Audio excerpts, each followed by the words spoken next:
hoş geldiniz. Dün olduğu gibi bugün de aramızda çok değerli konuşmacılar ve panelistler olacak. Onları hep beraber gün içindeki programımızda dinleyeceğiz ama aramızda çok değerli bir misafirimiz var. Türkiye Cumhuriyeti Sanayi ve Teknoloji Bakan Yardımcımız Sayın Doktor Çetin Ali Dönmez de bugün aramızda. Kendisine hoş geldin diyoruz. Hoş geldiniz efendim.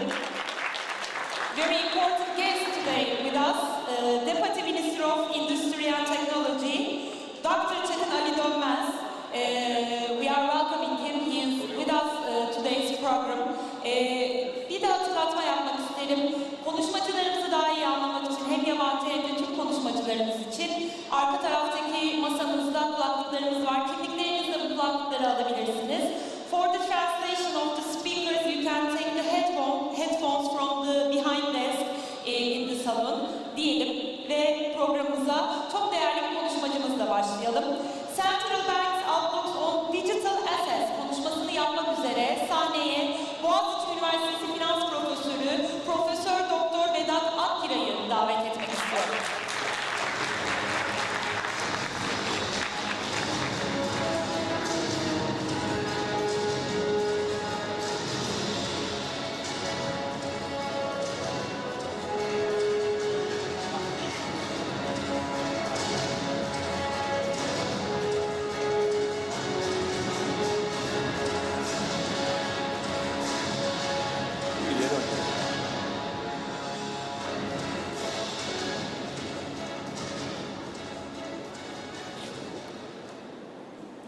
Günaydın. Good morning.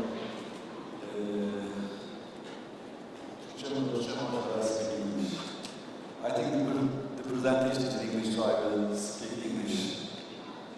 My Turkish is not very good. My Chinese is very bad, so it will be a mixed talk. This new technology, which is basically popularized by Bitcoin, actually it's just bigger technology, bigger new business model, blockchain, has triggered many things, and it keeps doing that. Certainly there will be big changes in all industries, and finance is probably the first candidate. So I listened to Huawei presentations yesterday. That's the thing to do at this time of history, basically.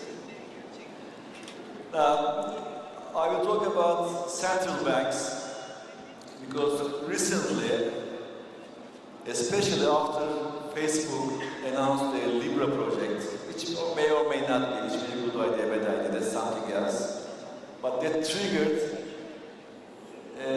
hurried up interest in central bank research on digital monies. Now, if there's no standard terminology, even the taxonomy is not very clear in this new world of blockchains. But to the best of my understanding, when we talk about central bank digital currency, or CBDC for short, it's a digital money issued by the central banks, used in a distributed peer-to-peer payment system without a central intermediary. That's the most recent or the best definition of a token-based central bank digital currency. So please keep these definitions in mind as we go through the slides. BIS, Bank for International Settlements, had a survey last year, published this year, and the majority of central banks all over the world are working on blockchains and digital money because they are afraid that something big is coming.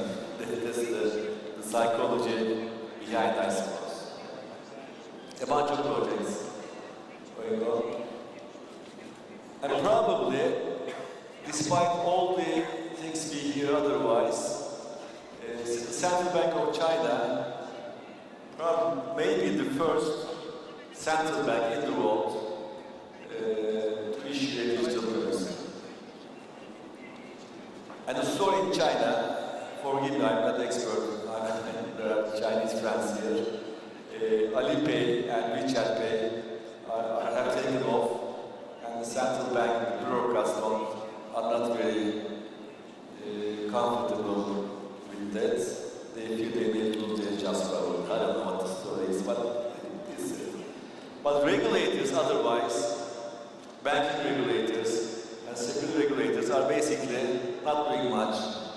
And they make conferences, they make workshops, they think about it, they read reports, they write reports, but they're just in a wait-and-see mode because nobody is clear as to what this technology will take us in business. It's just something is happening, but we don't know where we are going, basically. That's the mood of the regulators.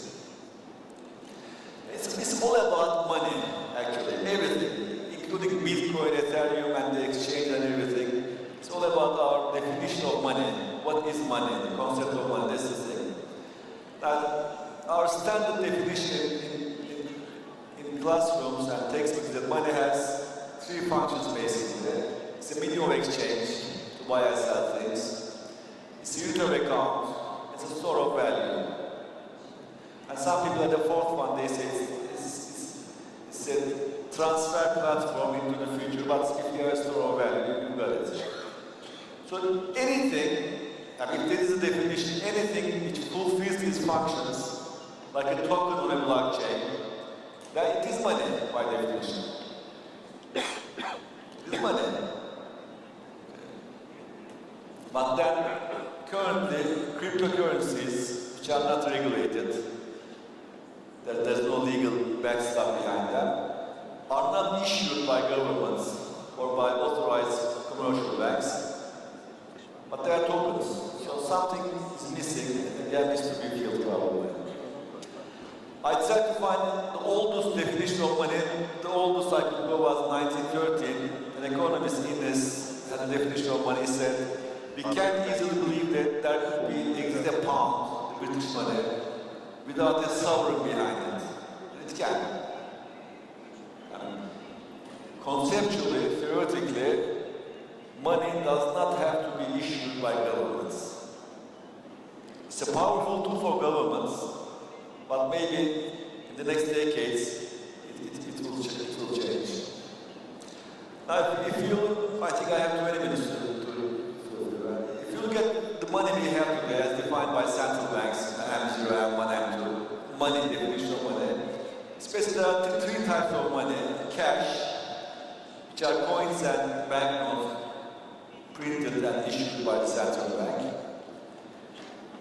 Our deposit accounts in commercial banks, bank deposits, and the bank's deposit accounts in central bank, reserve accounts.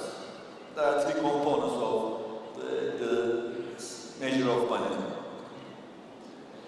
Cash is physical, the others are digital. They're just computer records on the banks and central banks servers, basically. Cash is issued by the central bank, it's legal tender, but bank accounts are issued by banks. Deposits are issued by banks like credit. So it's digital. Cash and bank accounts are accessible by all, while reserve accounts are accessible by only authorized banks. You know the story about reserves and central banks. If you have a breakdown of these things, more than 90% of what we call money today is digital, actually. It's not physically existing. 8 or even less are in the form of coins and physical banknotes. The rest are digital. So actually we have digital money, but then who's issuing the money? Who's the legal authority behind it? Who's using it? Who's making money on money? Who's losing money on money? That's the thing actually we'll have to clarify in the next few years to come. I tried to put together from various publications, IMF and the BIS, about new forms of money, and compared with the current conventional forms of money. It seems that there are 4 new types that are either available today or are being discussed, are being researched. Electronic money, e-money, some people call it. The most popular example being Alipay of Alibaba. It's electronic money. M-Pesa in Africa is another type of it actually. I couldn't figure out where to put Libra if it ever happens. It's not central bank money for sure. So I put it there, Libra, maybe. Maybe something like stable coin example. Cryptocurrencies, we all know that Bitcoin, Ethereum, and so on and so forth. Central banks may choose two ways to issue digital money. It may be a token-based or object-based, like Bitcoin or Ethereum, or it can be account-based, like bank deposit accounts.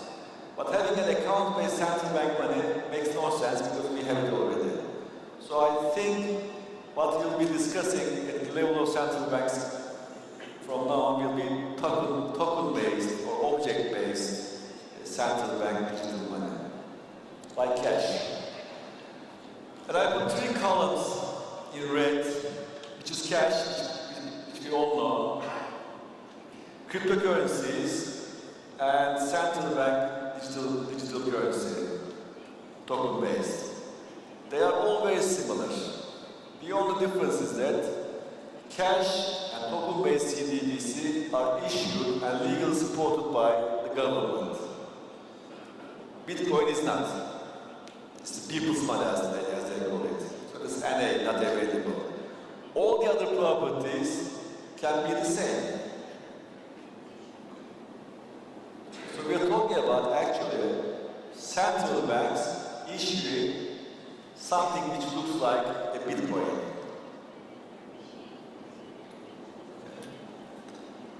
That's the technology behind it. And it can be done on a somewhat permissioned blockchain setup. I mean, it doesn't have to be central government controlling everything. Because cash, if we have cash in our money, if I exchange cash, nobody knows about it. This can be made the same way. And this will be socially acceptable. Even for people who want to do bad things. That is, these Venn diagrams have become popular. It's based on 4 properties. It's accessibility, widely or limited, digital or physical, central bank issued or otherwise, and token based on that. Now currently what we call money on this left-hand diagram, it's bank deposits, cash, and central bank reserve accounts. The gray areas on the left. That's what we have today. Using the same Venn diagram, on the right, we have the possible new types of money. Of course, the old ones don't have to go away. This is on top of that probably, or maybe it's a partial replacement. It will be widely accessible, digital, central bank issued, and it will be token-based. Because if an account-based central bank money is politically or socially not acceptable. It cannot be. It has to be token-based, object-based, like cash or like çay markası. Çay markası is in Turkish. Now, the dark gray area is what people are talking about. The lighter gray area, which is whether reserve accounts and central bank should be token-based or not, is up for discussion.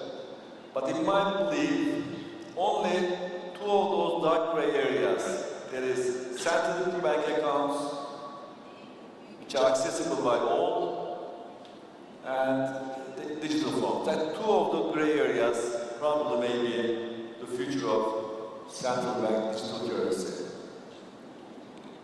I tried to change this Venn diagram into boxes, but it doesn't work. It's easier this way. Now, what will happen?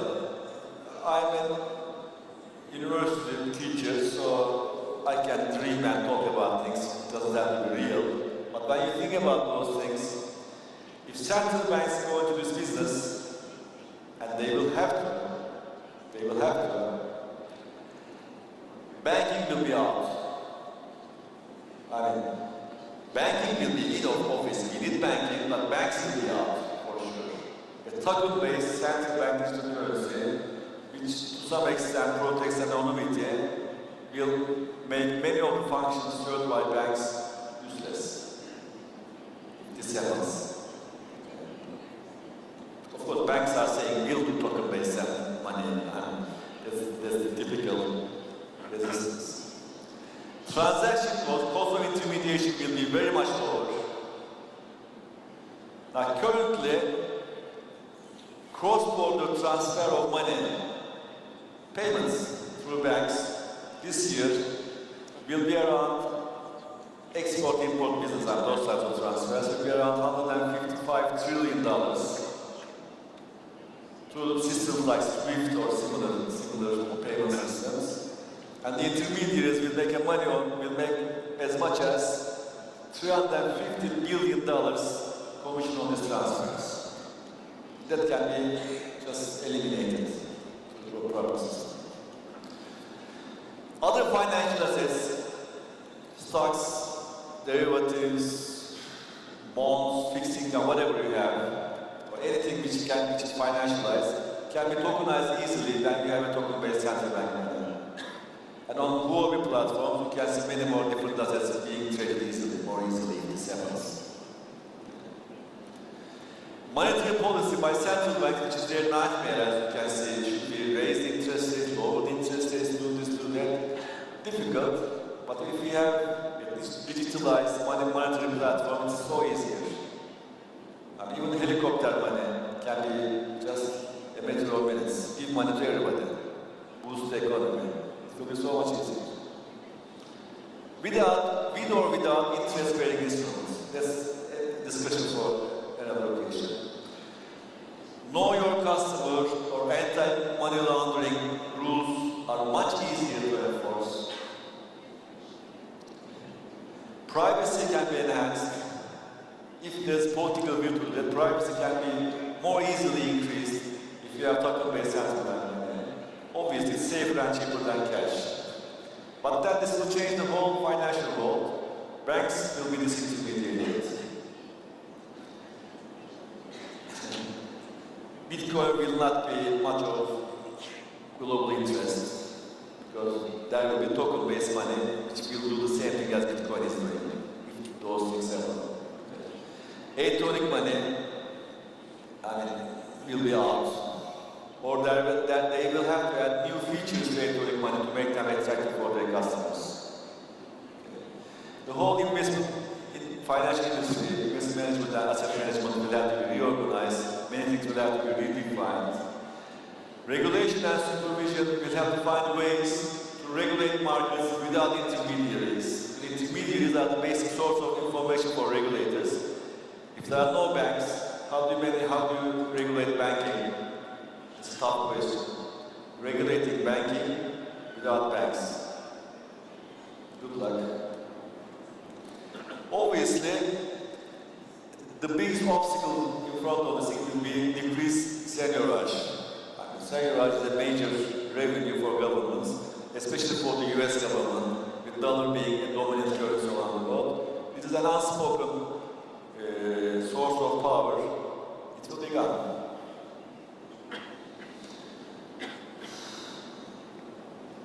How much time do I have? Should I stop or just... These are good. Technology is good, arkadaşlar. It will help us because currently the financial system is a mess. It's like a big elephant. It's bigger than any real story can explain. There's too much debt. As of now, global debt is about $300 trillion. Can't be paid. It won't be paid. Forget it. It's very expensive.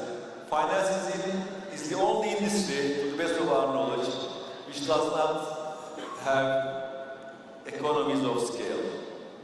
Never. It keeps growing, but the percentage cost is the same.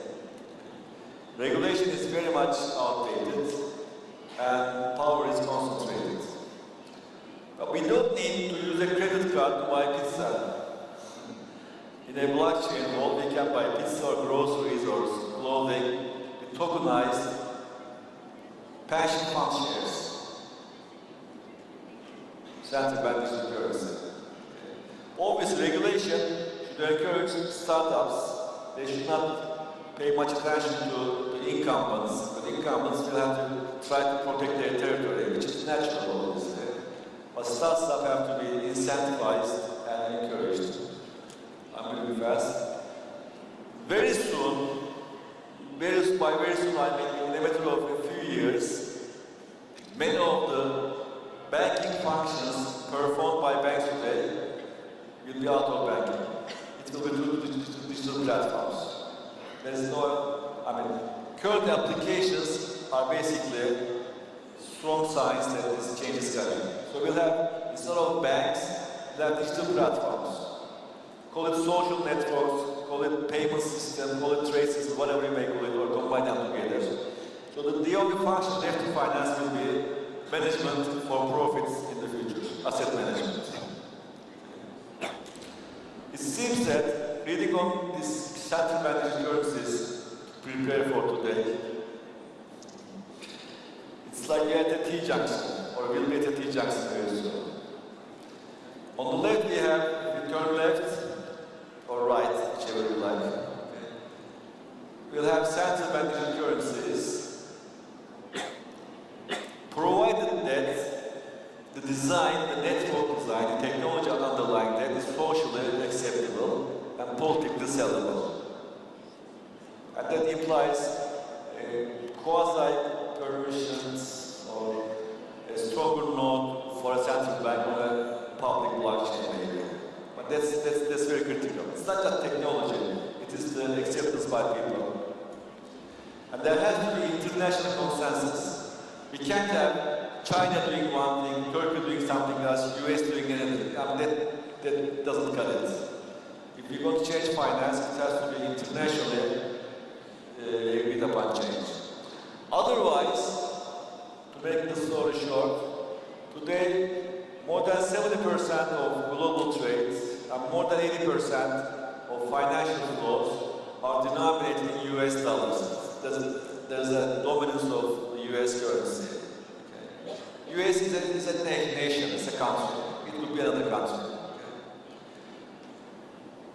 But if we turn right to do what people call digital dollarization, instead of national currencies being dominant one way or the other, we have private digital platforms issuing money which are being dominant over the world.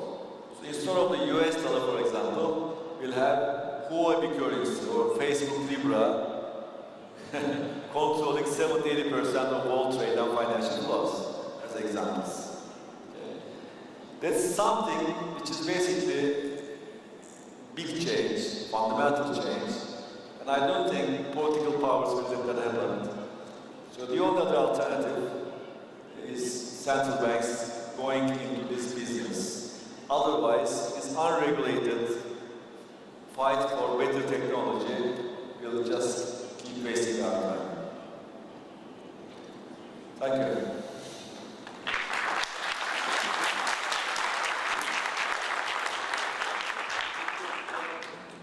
Sunum İngilizce olduğu için öyle yardım yaptık. Çok teşekkür ediyoruz sunumunuz ve konuşmanız için hocam. Çok teşekkürler.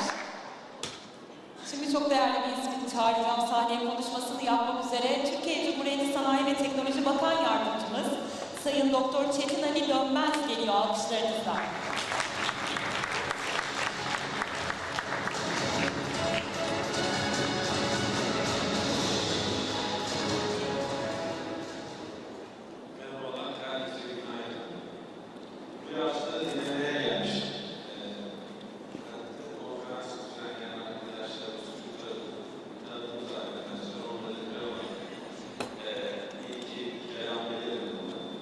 Öncelikle yurt dışından gelen misafirlerimize hoş geldiniz.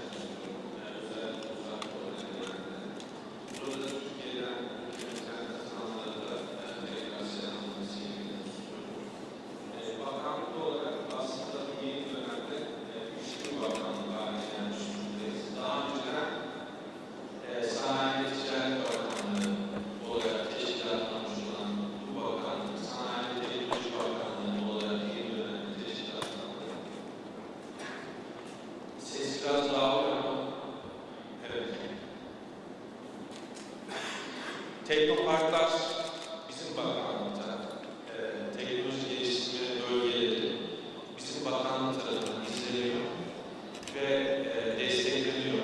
Önemli vergisel ve sigorta destekleri var. Aynı zamanda temel bilimler mezunlarına nitelikli istihdam desteği veriyoruz. ARGE merkezleri, tasarım merkezleri yine bizim bakanlık tarafından, Sanayi ve Teknoloji Bakanlığı tarafından denetleniyor, izinler veriliyor. Mümkün olduğu kadar sanayi ve teknolojiyi bir araya getirmeye çalışıyoruz. Malumunuz Türkiye'de organize sanayi bölgeleri var, sanayi siteleri var, planlı sanayi bölgeleri var.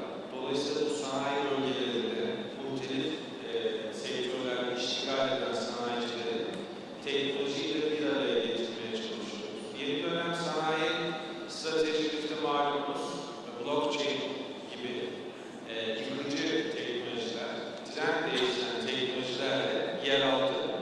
Bu da bizim aslında dünyada gelişmeleri yakından takip ettiğimiz ve takip etmek isteğinde olduğumuzun bir göstergesi. Biz Türkiye'de ARGE ekosistemini geliştirmek için her türlü desteği vermeye çalışıyoruz. Genç arkadaşlardan gelen geri bildirimlerden ve onların çalışma gayretinden de gerçekten çok memnunuz. Biz sizler sayesinde, gençler sayesinde de aslında çalışmalarımızı yönlendiriyoruz. Ben sadece bakanlığımız adına şunu söyleyeyim. Türkiye'de gerçekten ARGE'ye ulaşan, bir şeyler yapmaya çalışan, teknoloji üretmeye çalışan herkesin arkasında olmaya gayret edeceğiz. Türkiye'de yeni dönemde şu da fark edildi. Teknoloji ve sanayinin gelişmesi için finansman çok önemli. İşte finansman boyutuna da önem veriyoruz. Biraz şu Bitcoin, blockchain ile ilgili eski zamanlarda benim de çalışmalarım oldu. Sadece şunu söyleyeyim. İşin bir tabii currency tarafı var, para tarafı var, bir de veri tarafı var.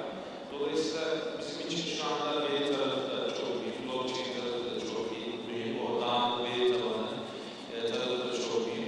Ancak burada iki tane nokta var bence hükümetleri ve politika yapıcıları ilgilendiren. Bir tanesi Bitcoin'cü yapılar biraz daha stabil olmalı. Yani fazla volatil. O volatilite, bu oynaklık aslında biraz şey yapıyor. Yani bu para olarak kullanılmasını engelleyen unsurlardan bir tanesi diye düşünüyorum. Bir de politika yapıcılar, devletler, merkez bankaları, vergi idareleri şunu da bilmeleri gerekiyor. Servet nasıl dağılıyor? Şimdi bu Bitcoin türü yapılardan servetin nasıl dağıldığının izlenmesi gibi bir şey var. Bu servet el değiştirmelerinin de takip edilememesi gibi bir taraf var. Dolayısıyla bu tarafı hükümetleri endişelendiriyor. Servetin nasıl dağıldığını bilmezse eğer, yani elinizde veri olmazsa doğru kararlar veremeyiz. Şu anda bile işte bir takım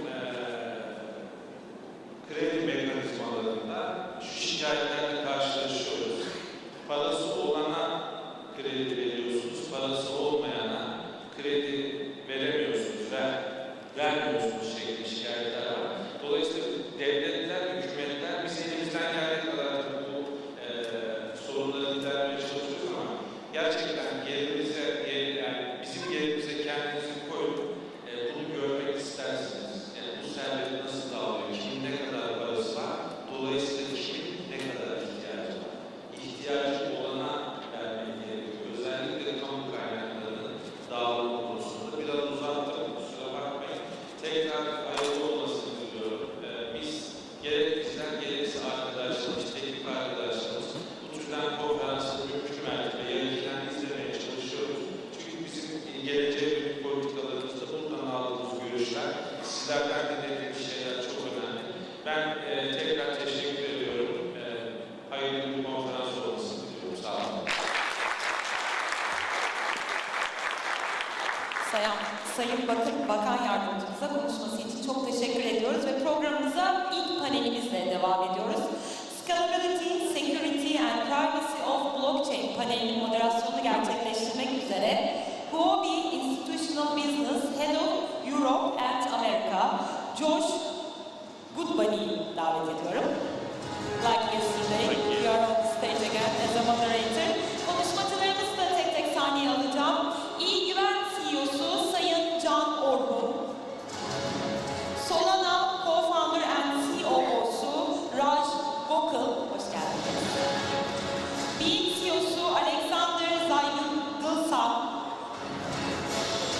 Celtic EVP and CEO'su Daryl Hawk.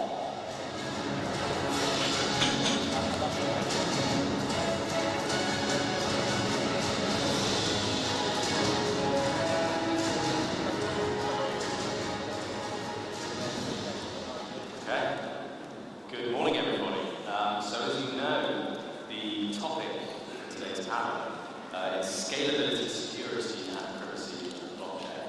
So I'm very pleased to be joined by some esteemed guests this morning. With us today, we have Raj Gokul, co-founder and CEO of Solana, Alexander Zabelson, CEO of Beam, Daryl Hock, EVP and COO of Certic, and Jan Orhun, CEO of Ego. Thank you very much for joining us, gents. Maybe I'll hand it over to you to maybe give a very brief introduction as to what you guys do for the audience. Great. Hi, everybody. Welcome to Beam. Thanks for having us. On our side, what we focus on is end-to-end security. So we are hypersensitive into all the security vulnerabilities. We focus on primarily the source code level of formal verification, which is mathematical proofs as applied to the source code, to make sure that the source code only does exactly what's intended and nothing else. Extremely rigorous. We're founded by professors of Yale University and Columbia University, located in New York. So it's my first time in Istanbul and loving it so far. Hi everyone, pleasure to be here. Beam is a scalable, confidential cryptocurrency. Maybe not everybody knows that Bitcoin and most of the other blockchains are actually transparent. So whatever you do, whatever money you send to anyone, can be observed by whoever wants to invest a little bit of time in that.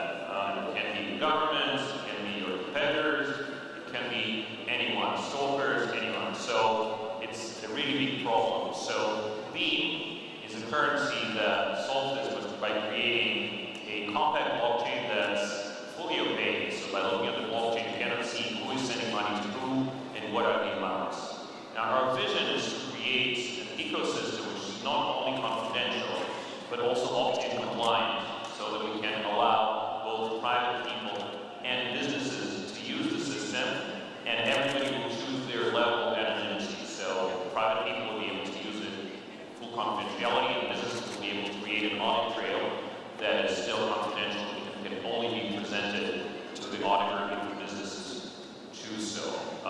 Beam has actually launched its mainnet on January 3 this year. We're creating a lot of exchanges, there's a lot of interest in the world to our currency and forward.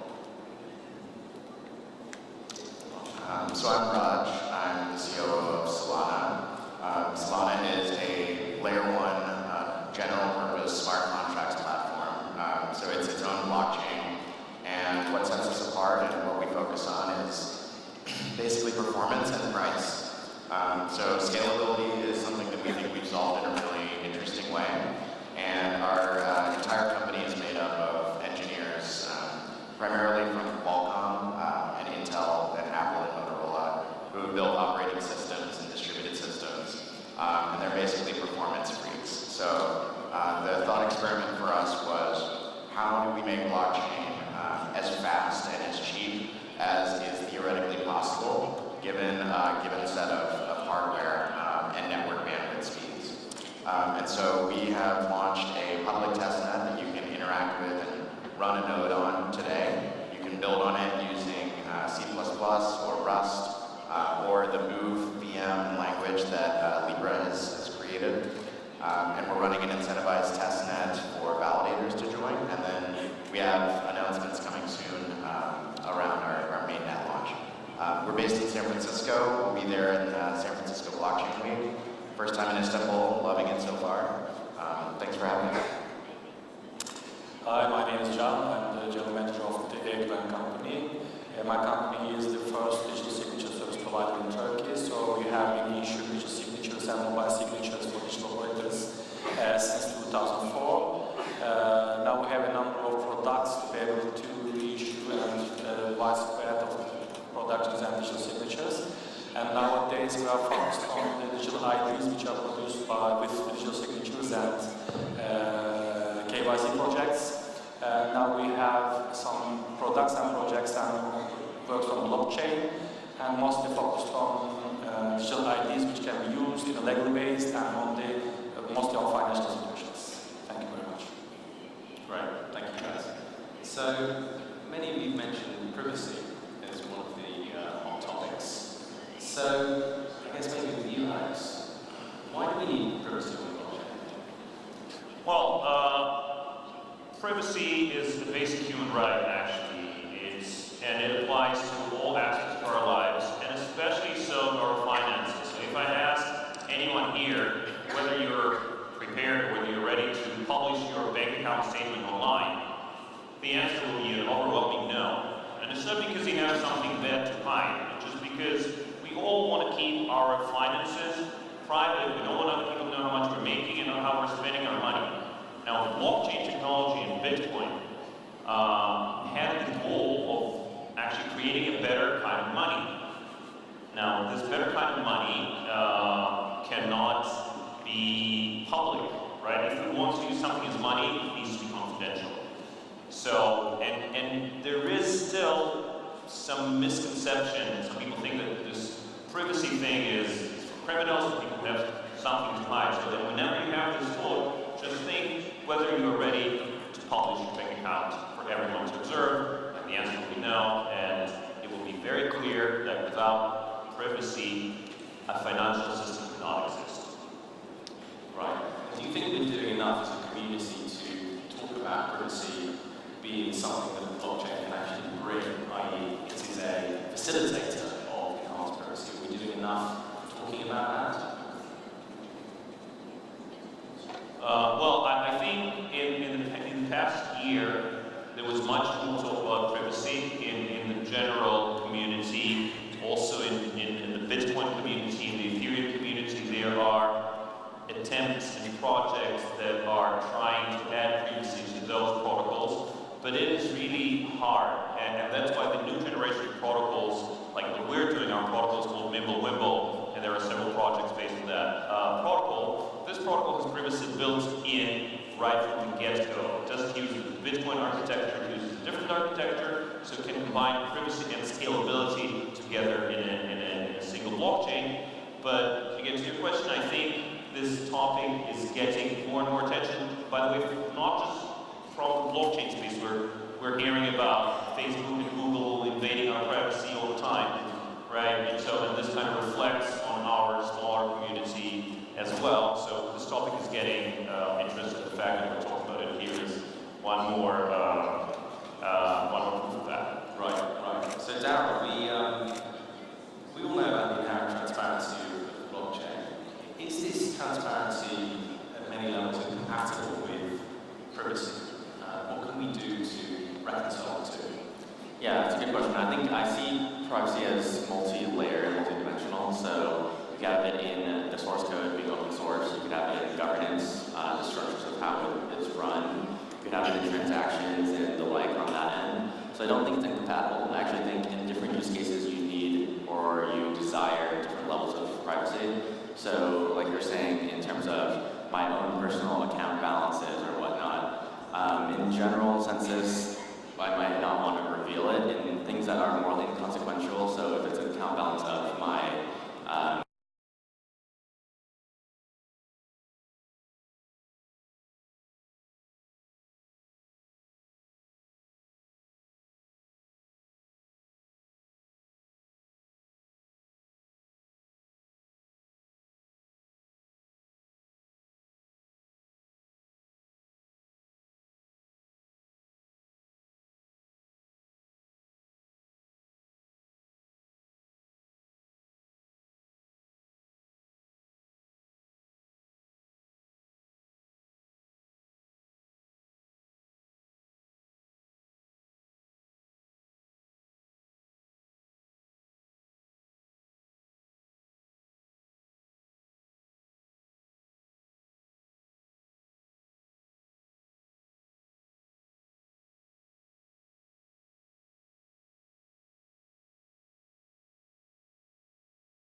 The second part is stability, so they plan to fix and they plan to not affect the Libra of the fluctuations, so they try to fix it to US dollar or something, a basket of the currencies. It will be a stable currency. But I think the most strength part of Libra is the user database of the Facebook. As you may know, that Facebook has about 2 billion of active users. So that means that if Libra go active, 2 billion active users of Facebook will have the opportunity to access the facilities from the first day. They can send money easily, they can send money faster, and it might be possible to send money or make transactions between friends or between the users in Facebook. That will be a big opportunity actually, and that will help possibly to move the people from the cash economy to this digital economy. But on the other hand, it has some weaknesses. I think the most important weakness is the privacy, where the Facebook is. Because we heard a lot of bad stories about that, and keeping actually dogs pictures, cat pictures, or your pictures not same, keeping with the currency as well. So it might be a problem in the future. We'll see it.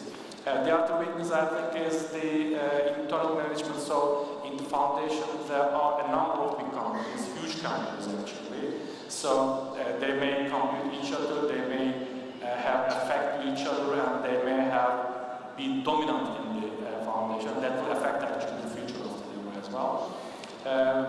The main opportunity, it will be a little bit a SWOT analysis, but the main opportunity for the Libra is, I think, the economic governance. So it will achieve the economic governance might be much more than 1.7 billion unbanked, which is much higher, I think. In conclusion, I can say that there will be 2 pathways for Libra. First one is that if that will be achieved, the blockchain and distributed governance may help the world better. Or the second one is that a small number of mega companies can control the whole economy in the world. So we'll see what will happen. Yeah, I think it's a really interesting point that the true transformational power of what could be done with this asset is clear. But I think reconciling that with privacy is the real question. So I think maybe to you, Alex, can we, for a project like Libra, can we ever reconcile privacy with scalability? Well, I think with Facebook's history of violating users' privacy, you can't really expect Libra to be any different in that respect. They will collect the data and they will use it. It will get leaked. So I don't think there will be any real privacy on Libra. And in general, Libra is, to me, while it does use the blockchain kind of technology, it's not really cryptocurrency. It is not permissionless, although they say they will that they want to be permissionless at some point in the future. Very hard for me to believe that they will want to relinquish control. And it's not really decentralized. So basically, Libra is just replacing the central bank and the banks with a conglomerate of businesses that are not really elected and they don't have to answer their actions to anyone. So while it may be good for our industry that people will learn about crypto and blockchain, but in terms of bringing financial freedom and taking down censorship and bringing privacy, I don't think it is a step forward. It may be actually a step back to more control by a group of unelected, global, huge businesses.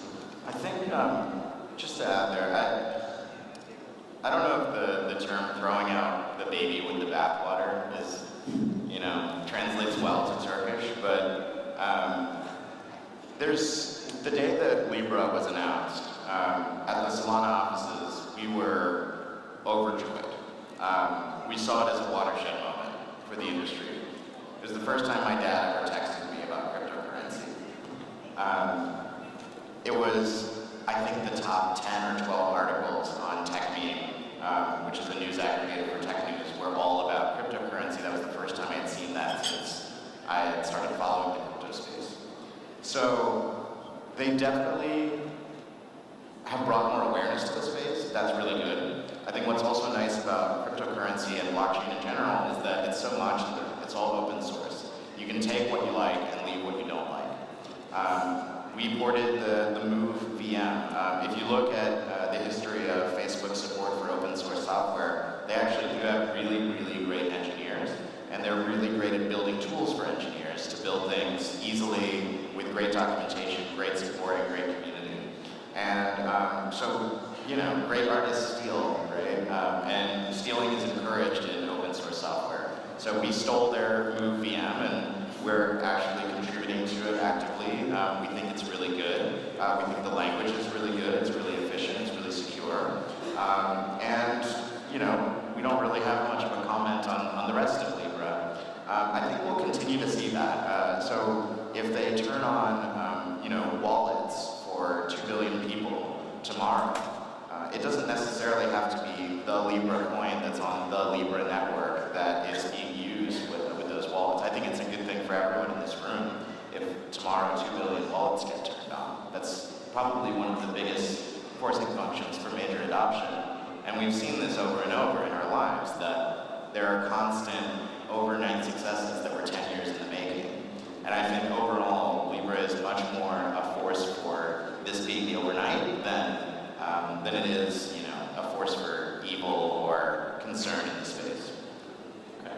Yeah, so Rod, you touched upon scalability as a topic there. So when we talk about scalability, we inherently dotting back and forth between transaction speed and blockchain size.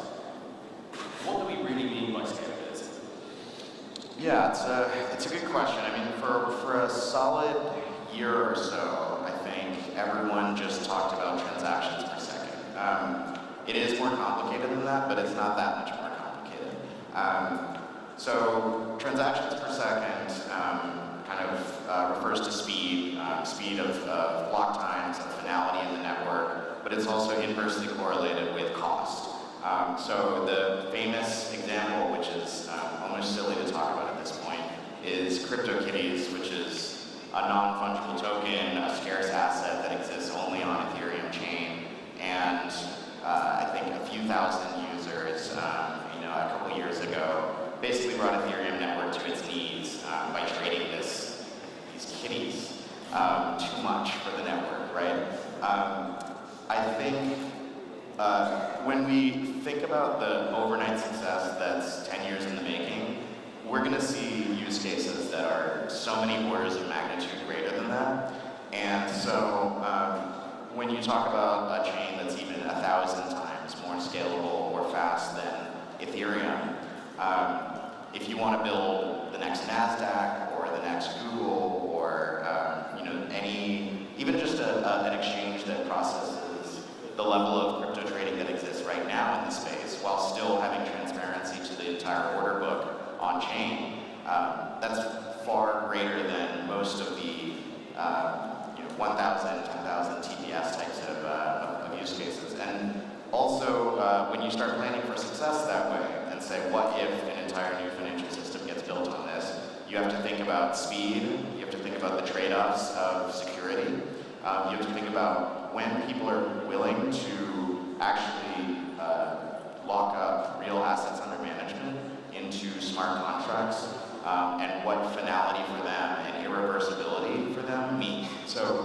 for Solana, we focused on keeping block times under 400 milliseconds, keeping finality, meaning, you know, feeling that this is very high probability of not rolling back, to under 1 second, but also focusing on being able to keep the network fully open and decentralized. So there's this thing called the scalability trilemma between scalability, security, and decentralization.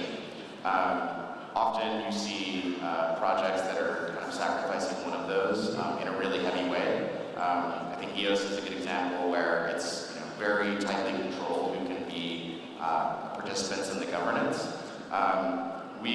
I think scalability has to be really framed in terms of Moore's Law. So if anyone here is familiar with Moore's Law, basically the price performance of computing or the density of CPU cores in a given cubic inch doubles about every 2 years. The same thing happens with storage. There's also Nielsen's law for bandwidth. Everyone in this room probably had a phone 5 years ago that was maybe on the order of 100 or 1,000 times less powerful than what you're using today. And it was straining then to play a snake game, let's say. Now, the type of computation that we do on an iPhone is extremely intensive, but it still feels simple. I think we expect that the same type of complexity will emerge on blockchain.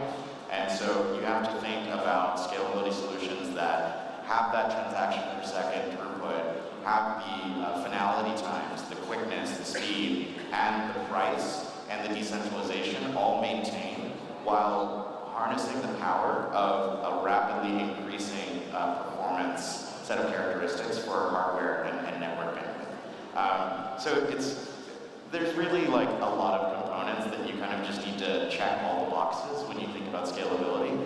But I think the one that gets talked about the least is the idea of scalability.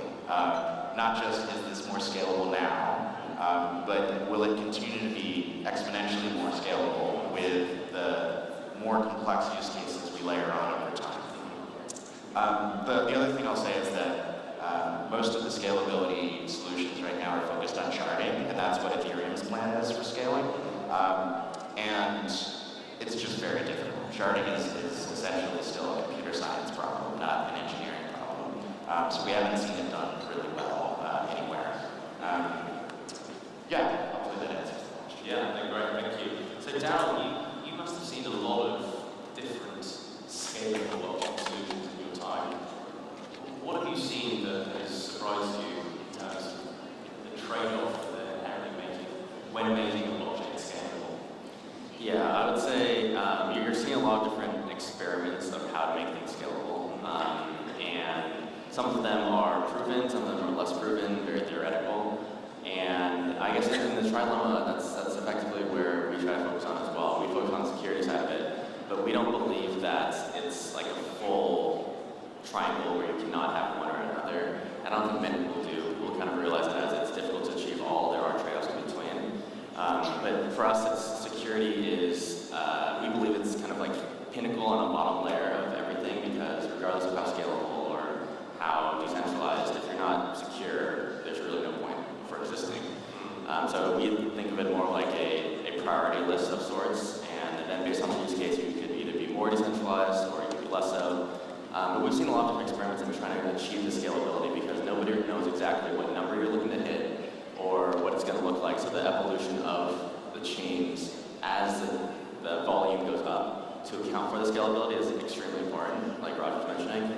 And there's a lot of different methods in achieving it. Some of them are just very much up in the air, and you see a lot of academia and a lot of academic papers to say this is what protocol makes the most sense. A lot of players in the space are doing their own unique protocols. The protocols inherently are extremely difficult, and there's not been many in recent years that have really achieved the breakthrough. There's really, let's say, 2 or so, and there's going to be more and more, but there's 2 accepted different versions. And then based off of experiments and theory, that there's more expansion. Interesting. So Miguel, I'm going to bring you in here.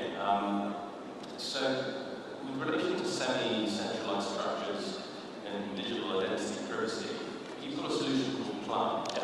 Can you tell us a bit more about that? Sure. So when we're talking about blockchain, we always talk about the distributed structures, but I think that if the issue is KYC and digital ID, it is possible and it's necessary to be able to combine both distributed structures and pre-validated or authorized structures together. So when you use only the distributed structures, you have to wait for the ecosystem to develop. But if you use pre-validated information, or if you use pre-validated IDs, that means that you can start from the first day using blockchain necessarily with the other structural information. Our solution Plum is actually a digital ID solution, it's a KYC solution, as that works with the digital ID certificates. That means that Egven is a digital ID company in Turkey, so when you produce a digital signature certificate. That means actually we produce a digital ID as well. For example, in Turkey there are 4.5 million digital IDs. And we plan to use this digital IDs not only for the signature application, but we plan to use it for as a legal binding digital IDs as well. What we have done is that if you have a digital signature, for example, in Turkey there are 5 companies and institutions have issued digital signatures and 200 in EU, I think. So that means that if you have a digital signature, that means you have a digital ID. And this digital ID is produced by a third trusted party, and this trusted third party is guaranteed that the information and legally guaranteed that the information in the digital ID is correct. So that means that if you use this digital ID on a blockchain and a company, for example, on an onboarding application and get your digital ID, and they can be sure that the information in this digital ID is correct because it's built up by a trusted party and validated. If you use digital signature IDs, that is a legal binding ID.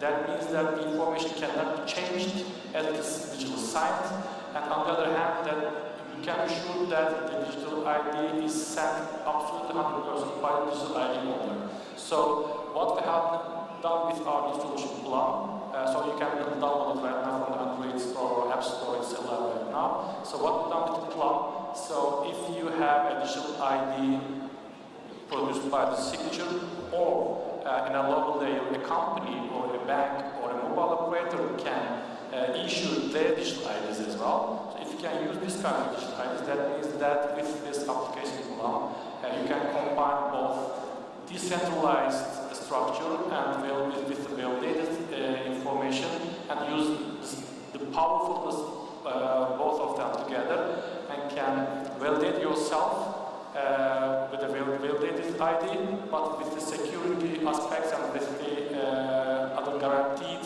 structure of the blockchain. Right, thank you. So maybe we take a step back and talk a little bit about the proliferation of layer ones.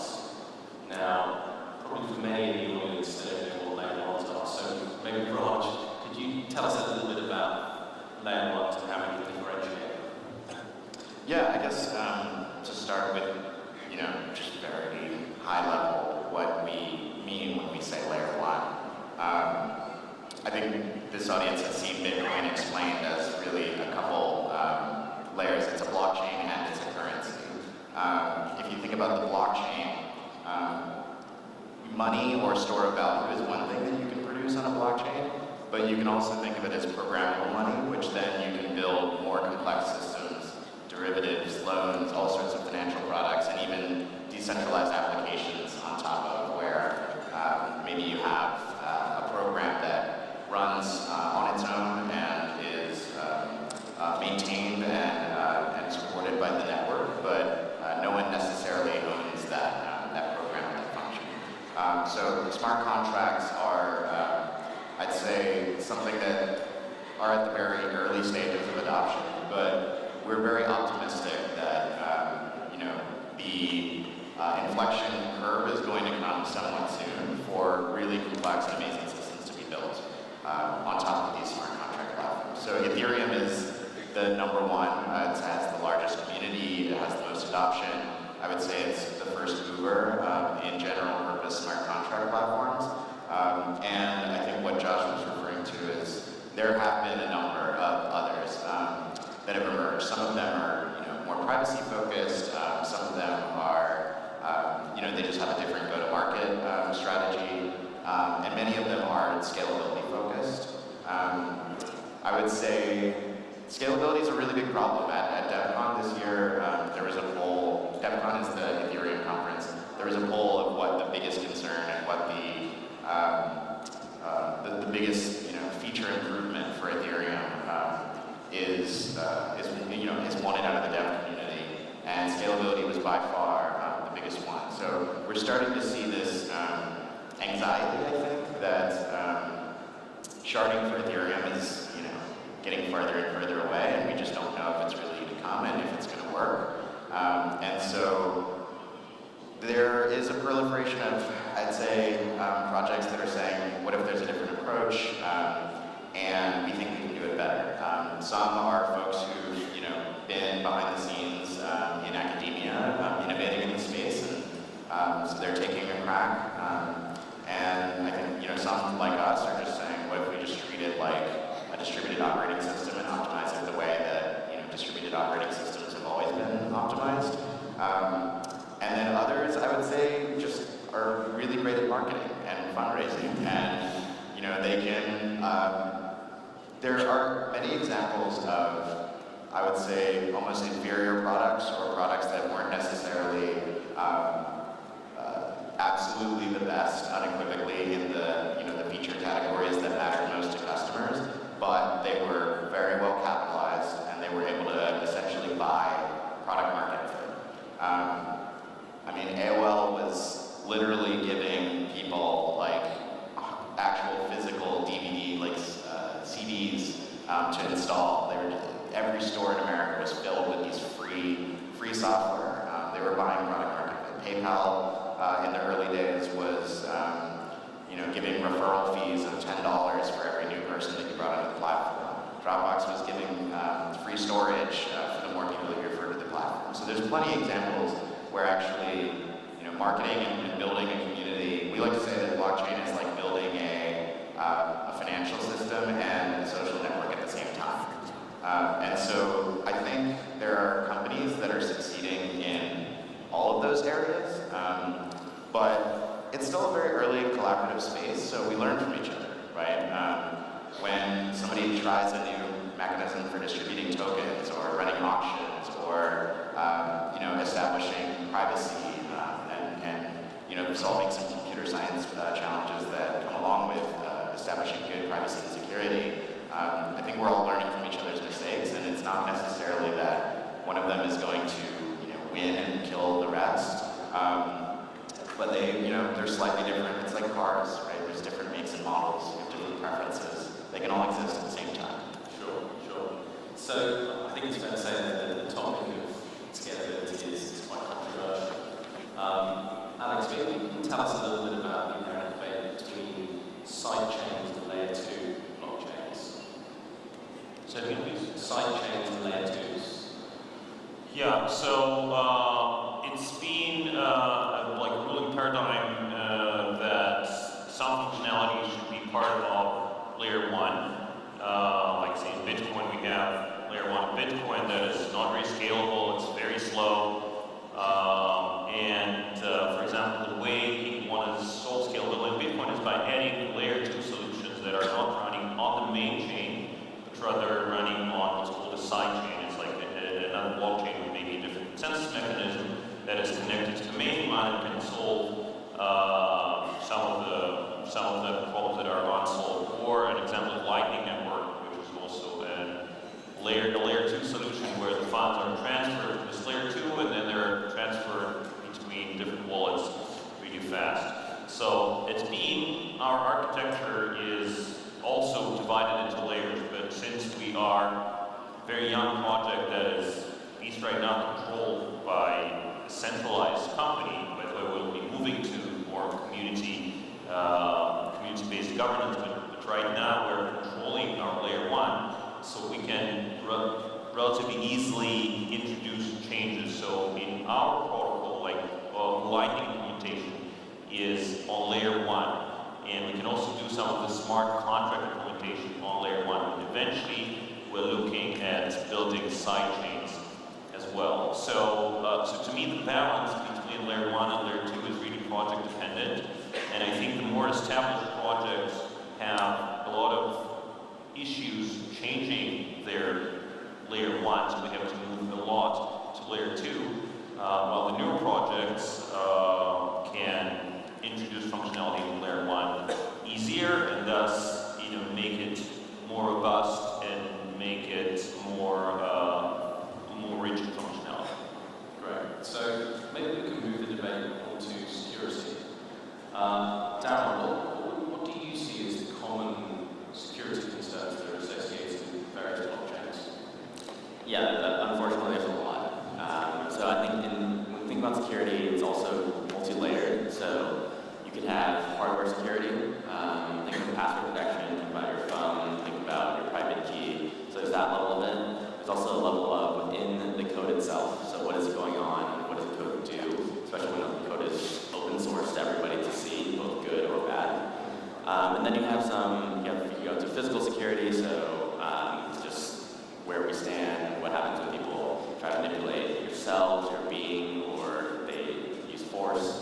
And so there's issues all around.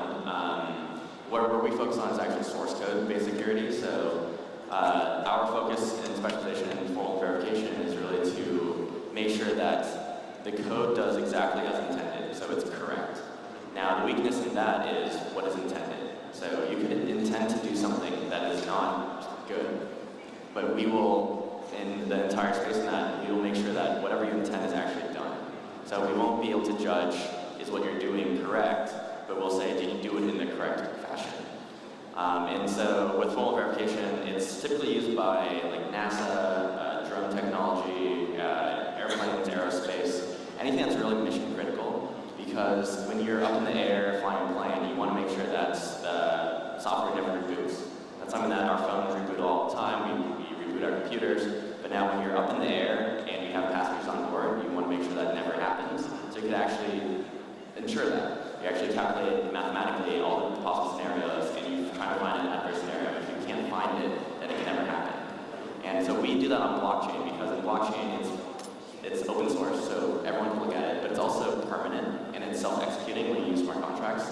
So the importance of knowing that you built it the right way to do the right thing is extremely big. And so we're pretty much bridging academia into practice and applying new technologies, new methods. Our teams, 2016, made Certic OS, which is the first and the only one in the world that's fully verified operating system kernel. So we're building it on the very bottom layer, and people can run nodes using this OS kernel. It'll be fully secure in that way. It was given to the US military. They tested it out. They couldn't break it. And so we're doing that on the base level because people think of blockchain as a decentralized world computer. Computers need operating systems. So that's what we want as a fundamental base, and we want to build up everything else. So we have explored the Move language, for instance. We have our own language. Move, in the white paper, they say it's verification-friendly design, which is great that they recognize the importance. In our language, we try to intertwine formal verification within, so a developer doesn't need to know it, but they can get the output of mathematical proofs while coding naturally. Right, okay. So yeah, I want to bring you in here on the topic of security and the difference between private and public blockchains. Could you give the audience a bit of a debrief on that? So actually, technical-wise, the private and public blockchain security is almost same. So they work on the same technology platform. They all have the same higher security levels, like algorithms. They work with the digital signatures. They work with the timestamps. So technically, I can say that they both have the same security level. But it's possible to mention about two topics which has a small difference between them. The first one is that as public blockchains have much more nodes as number, that means that it must have more transparency. So as the number of the nodes are less in the private blockchains, the transparency level is a bit lower in the private blockchains. On the other hand, as the node number is higher in the public blockchains, there are, I think, more resistance to the DDoS attacks or something like attacks. So if you have more nodes, that means that you have more resistance to this kind of attacks. And the third and the last one, I think, is that, again, regarding of the number of nodes, as you have less number of nodes in the private blockchains, it is a lot easier to make 51% attacks because of the number of the nodes. So I can say that there are small differences, but private blockchain it is possible to say that private blockchains are have less security level than compared with public blockchains. Okay. So Alex, we've seen a lot of debate around Ethereum, EOS, and the race with the protocol war.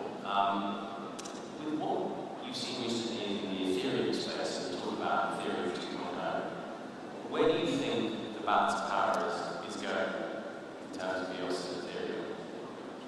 Well, I think Ethereum has a huge first mover's advantage, and they have a huge community, and they have so many apps running on Ethereum.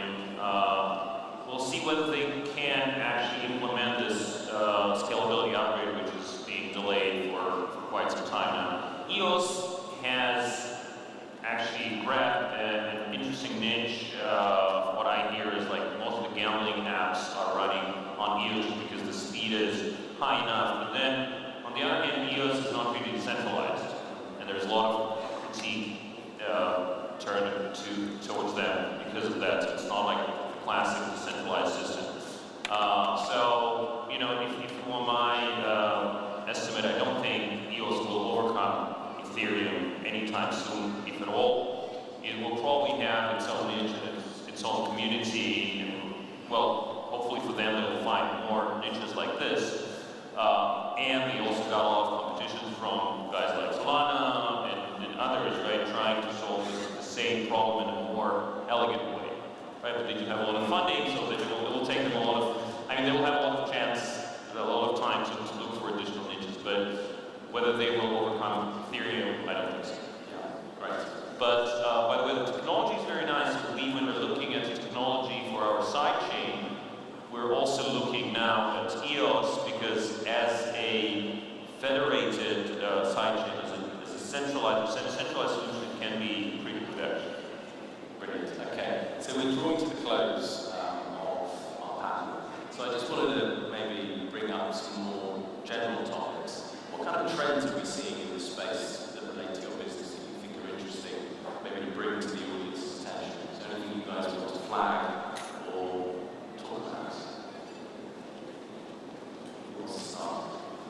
Raj? Yeah, I think one of the hot topics right now is DeFi, so decentralized finance.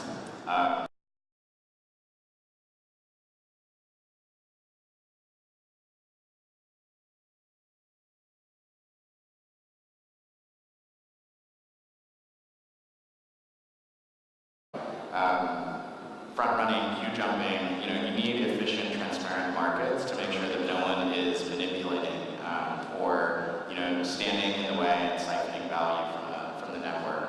And if we're going to have an entire order book on chain for a decentralized exchange that has serious trading volume, for example, really nothing can support that right now. And sharding is very good, very bad for single unified marketplaces as well. So I think it's exciting now because when we first said that, we thought maybe we'll build a DEX. We got away from that pretty quickly, but it's exciting that now it feels like there's enough adoption and enough excitement around some of these use cases that some of the performance characteristics actually matter, and it also relates to real assets under management. So you described gambling and gaming. A lot of these are not actual financial assets that are being traded. They might have some value on the chain, but no one's taking $10 million of real institutional financial assets and putting them onto the chain. I think that's where decentralization is going to be really important. If there's really 20 people controlling a network that supports $10 billion of assets under management, that's when people will start to get really concerned about centralized solutions. Brilliant. Thank you. Well, we've reached the end of our panel. So many thanks for the candid chat. Please give a round of applause to our panelists. Thank you. Thank you. Thank you. Thank you so much. And can we take a picture of you together at the front of the desk? Here on the stage. Thank you.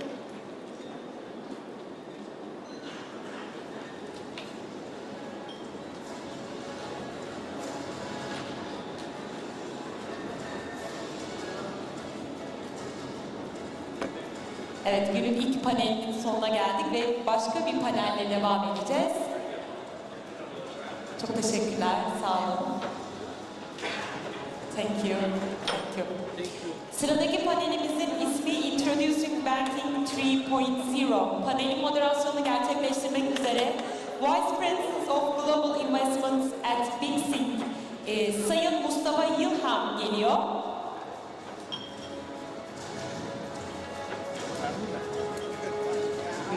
Konuşmacımızı da hemen alacağım.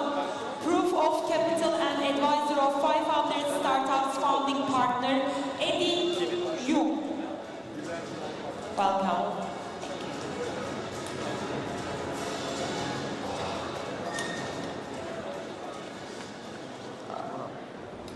Awesome closing. Are you sure? Yeah. company. Hi guys, Mustafa. My name is Mustafa. I'm a VP of Global Investment at BC. We're one of the largest crypto mining company in the world. Currently manage about 600 megawatt, and then also one of the largest wallet in Asia. Sitting next to me is Edith Yang. She's one of my closest friends and mentor. We met 2 years ago in Silicon Valley. She's a former head of 500 startup and then also current founding partner of Proof of Capital. I'll leave the rest of the intro to her.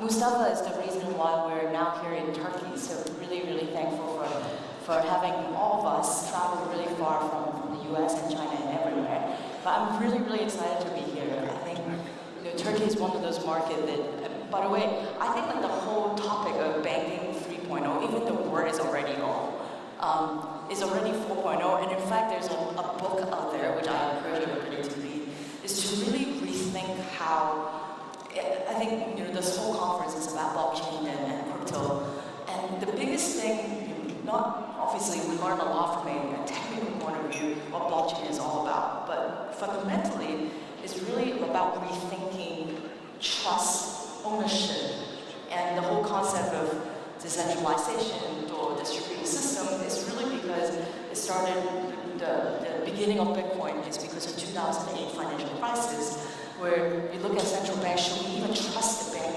anymore? And so to go back to this particular topic and why we're so excited to be here, because I don't think that banking or anything like finance is really going to be driven by developed world like the US anymore. In fact, it really should think about maybe Turkey could lead the way. There's so much more, I think, in developing countries.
Five banks, Bank of China, China Construction Bank, Agricultural Bank, many of these commercial banks, plus Union Pay, so the Visa of China, Alibaba, the Ant Financial, which is Alipay, and then also Tencent, which is the creator of WeChat Pay. So with this 8 entity combined, if you basically the way that they're planning on launching it, think about it, it's basically first distributed to the commercial level, and then you're going to have Union Pay, Alipay, and WeChat Pay to distribute to the general public. So worldwide today, the way that we should think about this is, everybody sort of talk about digital currency or virtual RMB. So what does that really mean? Worldwide every year, if you think about it from a retail point of view or as a interbank clearing and settlement, and also cross-border payment, combine the 3 levels of fees is about 25 billion per year, and about 1.5% of overall worldwide GDP is spent on fees. Imagine if there is a launch of virtual RMB, which by the way is super interesting to see how China politically is now with One Belt One Road. Can you imagine if they actually start to land and the whole flow instead of US dollar, they're pushing virtual RMB and be able to save all these billions of dollars of fees? It's actually quite interesting. So in some way, I think that's what Facebook people are thinking about doing as well. But unfortunately, I think American being American, they always sort of like to do big PR and big announcement without really talking to people in emerging market what they really need. So it's unfortunate, some of these members actually have dropped out today. But I'm very bullish on virtual RMB and what the Central Bank of China is trying to do. Yeah, I mean, talking about Libra, I think the governments around the world, central banks will really gonna push because of the Libra news too. But speaking about Libra, we met them in Turkey too a few months ago. What do you think they're doing right and what do you think they're doing wrong? Well, I think what they're trying to do is it's unfortunate with regards to timing, right? I was talking to some folks about sort of the net promoter score for Facebook right now is negative in terms of trust of Facebook. And imagine if they launched this 5 years ago, but of course, being a public company, it's very hard for them to really declare they're going to do a virtual currency. It's unfortunate with the timing, but I do really, I'm actually, even though everybody sort of hates Facebook, I do think Facebook is still serving 2 billion of monthly active users, like every month, and then about 90 million of businesses.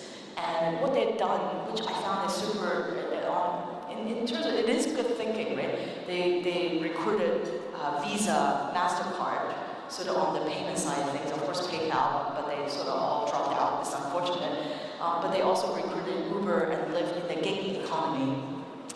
And then also looking at PayU, which is a Naspers companies on the payment side in Southeast Asia. So they certainly have recruited enough really interesting members. If all of us, but unfortunately what they haven't done is kind of silly on their part is talk to, can you share with us some of the conversation that happened when you met with them in Turkey? Close right now. Okay, fine. So it's unfortunate they didn't really spend time to talk to governments or central banks in let's say in Turkey, right, to really understand what are the pain points. Like why would, my guess, like why would Turkish government or central bank all of a sudden would let Facebook to come in and let normal citizens to basically buy into Libra or support Calibra. And sure, like they say they're going to support a basket of currency, but still it's mainly US dominated. This is not purely just a currency conversation, it's actually an economical conversation, which I hope Facebook is not being so American and really actually talk to the people first before they launch anything. Yeah, I totally agree. I think if I'm the Turkish government and I see Facebook, I'd rather support like a local virtual currency. Like Mina, for example, is like one of the projects we're looking in Turkey, and it's basically like also developing with like the fiat currency backed token and processing payment system. And which, by the way, I think 84% of the MENA region is unbanked, which makes the virtual currency adoption like super real. Yeah. And it has traveled a lot globally. Obviously, every time I speak with her, she's on the plane or getting on the plane or getting off the plane. You travel to so many different global regions. What is your take on the global ecosystem in blockchain? What different region? I think, as I mentioned before, this whole concept of sort of banking 4.0, first of all, who's really driving sort of the true digital banking or digital currency is no longer going to be the US. I think Satoshi picked the name Satoshi for a reason. It is not an American name. And if you think about it, right, worldwide, if we really want to learn how retail and complete cashless society is going to look like, I welcome everybody to really go to China. Even for people who are begging for money on the street, they don't even take bank. They would rather you just scan the QR code and give them money, even for the banker. And so, in some sense, I think on the retail side is absolutely driven by China.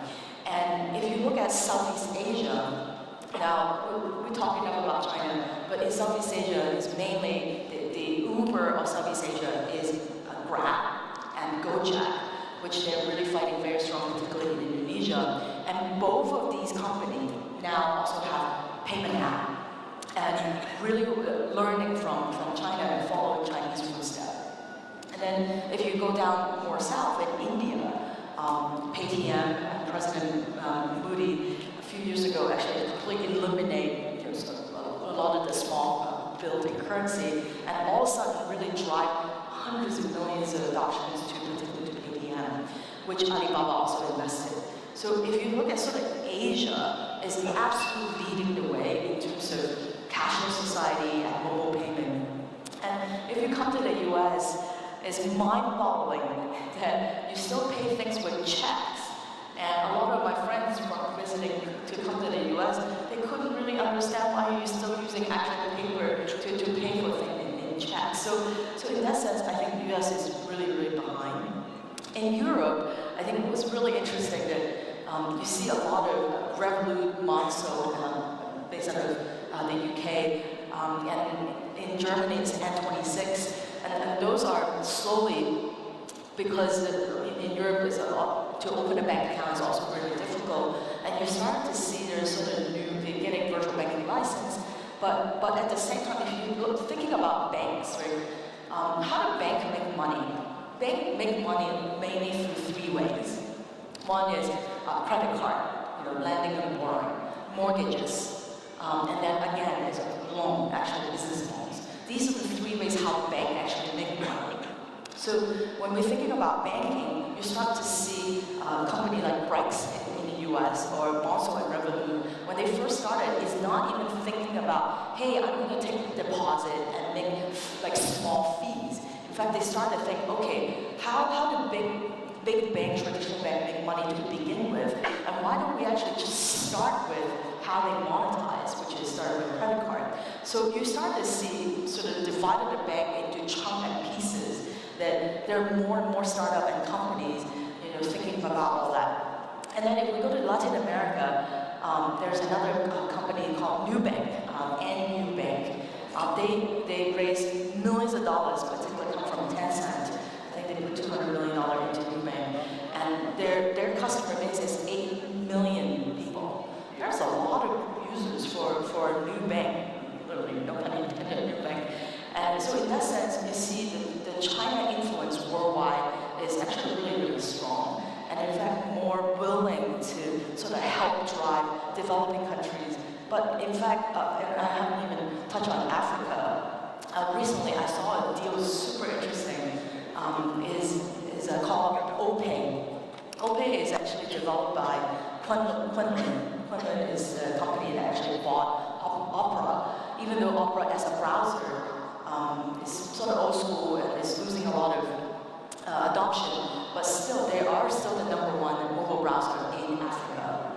So Kunlun bought Opera, and they also developed an OPay, and it's fascinating to see that they actually push OPay through the Opera browser to a lot of the users in Africa, and it's developed by the Chinese. So it's fascinating to see how the world are now, both US and China sort of pushing their influence worldwide. But there are a lot of adoption, and in fact, new invention is actually all in the emerging market, not in America anymore.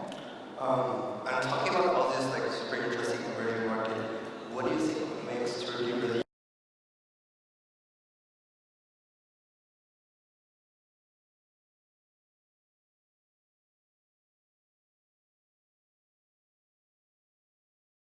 of technology, and the smartphone is super high, and I think with the Turkish lira volatility, it gives a perfect environment for crypto adoption. And I think what's amazing is Turkey compared to other regions we have been together is still a very blue market. There are some amazing companies here like BTC Turk, Paribu, also like we mentioned Minapay or some other project, but in general I think Turkey have a huge potential. And then as an investor, definitely looking into this market, and hopefully we can develop it together. Thank you for your advice, and I think that actually, not necessarily crypto per se. I have done 2 investments on Turkish founder, and what I found that there are amazing engineers. Definitely have a lot of great know-how in terms of building things. At the same time, I think as more like foreign investor, what we would actually love to help Turkish founder is to go worldwide.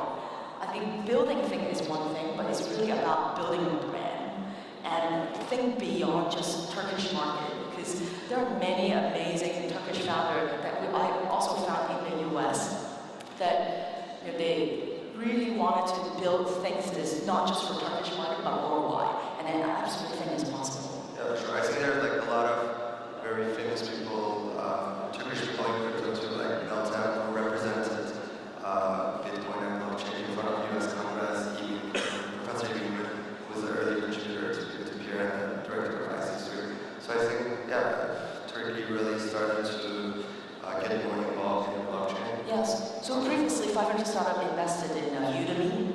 So Udemy is actually built by a Turkish founder, and then a couple other we've done is iCode was built mobile action, which is sort of adding analytics for mobile, and also Bunch, which they will raise a big round from another Chinese investor soon. Let's talk about the investment in like last 10 minutes. As a fund, what is your investment thesis? What kind of projects are you looking for to invest? What do you think makes sense and doesn't make sense in the blockchain space?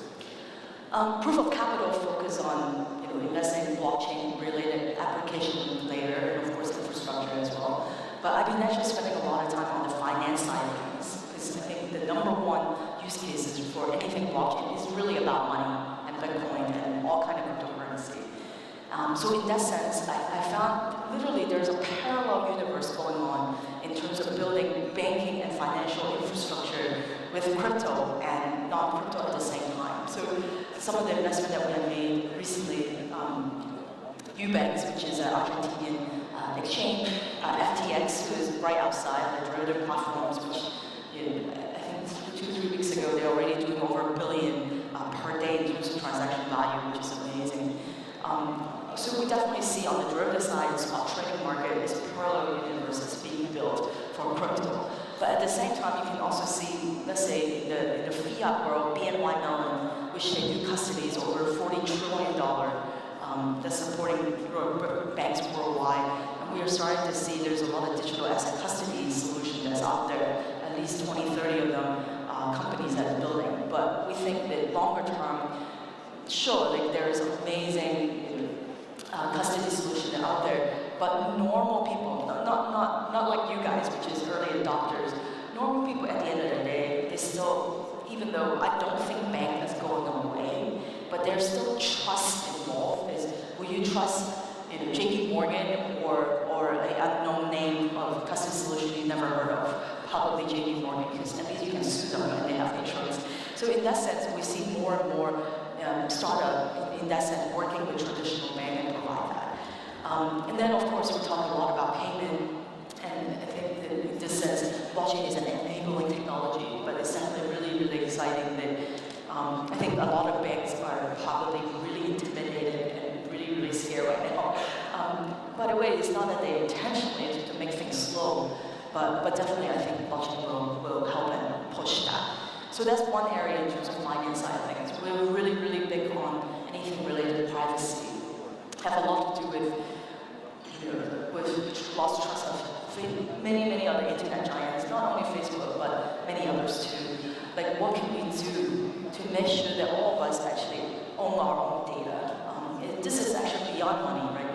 All the mobile data, all the browsing history, all the activities that you actually do on your phone, isn't that kind of scary that the government could have access to everything that you do on a daily basis, exactly where you are, and not talk about biometrics and all kind of really super private data too. So we definitely think very, very excited to see some of the solution that we're looking at. But of course that also bundled up with security.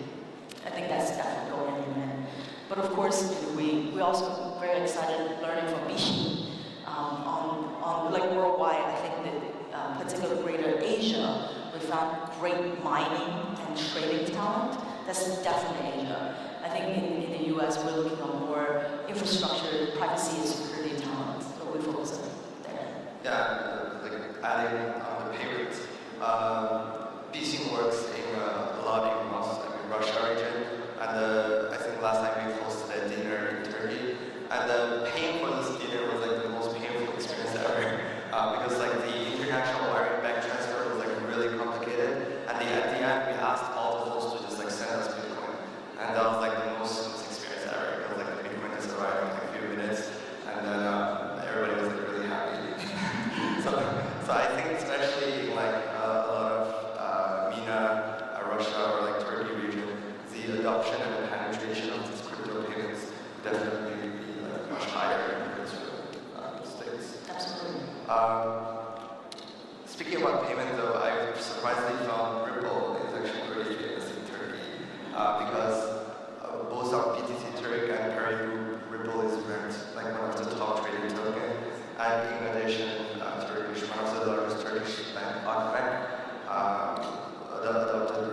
say, like, I'm going to destroy you, I wanted to work with you.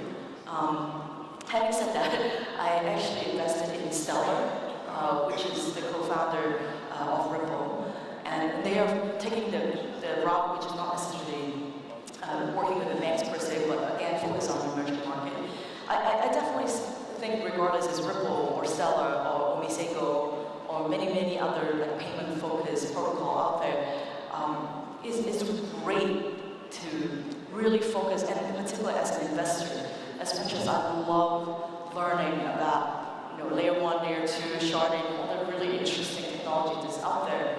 But from an investor point of view, it's about investing in companies that can truly create values. And in this sense, I think on the payment side, banking side, is the most clear in terms of what kind of value that could be added by all these new companies that's out there. And it's really exciting to see, because if you think about it, right, all the banks it is too slow in adopting new technology, and this is the time where, in terms of why we think, of course, we should think about autonomous car, everything autonomous, but why couldn't we do a completely autonomous banking support as one contract? It's very exciting to see. Yeah, and we see a lot of super young entrepreneurs in Turkey also, and a lot of them are super excited about blockchain, different technology. And just as an investor, what advice do you have for them? How should they go to tackle? How should they raise funding in this market? And what should be their approach? So by the way, I'm born and raised in Hong Kong, but I spent the last 20 years in the US. One of the things that I did learn a lot from Americans is they're really good at PR and they're really good at talking.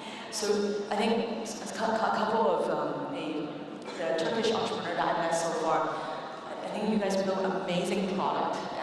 But usually when we started talking, you go straight into what the product does. And when you're meeting an investor, the key thing, if you only have 30 seconds or 1 minute, is to get the attention so you will have the one-on-one or an hour conversation. So think about what is your elevator pitch. So if you're going to talk about, let's say, even you haven't launched yet, or I'm not saying that the US is that great whatsoever, but it's always good to have an analogy. So let's say, hey, I am building I don't know, although I don't think like I would invest in anything sort of Uber, but this is the Uber for Turkey. This is like Stripe for emerging country or the MENA region. It's always good to like have a shortcut to describe what you're doing. Because at the end of the day, particularly for investors, all greedy, right? It's all about investing in things that could be as big as what is the next WeChat. So, and it's absolutely possible that there's another popular messaging app come from this particular region. So I think it's good to pick an analogy and talk about like what it does. And you know what? Like a lot of people have no idea Turkish market is this big with so many young people. There are a lot more young people in Turkey compared to the US, and certainly much more than Japan for sure. So think about like, how do you actually compare your market and be proud of it, but at the same time don't assume people will come and know it right away, because we don't, and we want them to learn. And really should get people excited about this particular market and educate us on that. So if you start with the big pictures, then immediately it's really put so that the Turkish founder in a completely different league.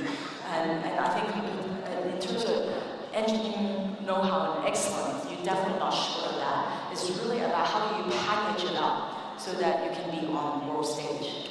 Yeah, and for this conference particularly, we have people coming from like Korea, United States, England, Germany, like Hong Kong, and Beijing. I mean, everywhere people are here, and I think it's all because they're interested in Turkey, and because we want to invest and to contribute to the blockchain ecosystem growth. So yeah, definitely, if you guys are interested, I think Constantidis and I are super excited to look into the project or help. Okay. I think that concludes our fireside chat. Thank you so much, everyone, for listening. Thank you. Appreciate you being here. Thank you. Thank you so much, and can we also get a picture with you on the stage?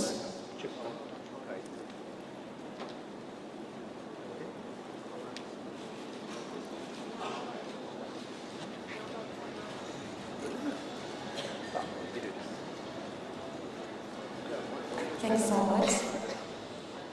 Şimdi gene bir sunum ve değerli bir konuşmacımızla devam edeceğiz. The Overview and Prospect of the Blockchain Industry sunumunu ve konuşmasını yapmak üzere Huobi Research CEO'su Sayın Yumi Yuan'ı sahneye davet ediyorum.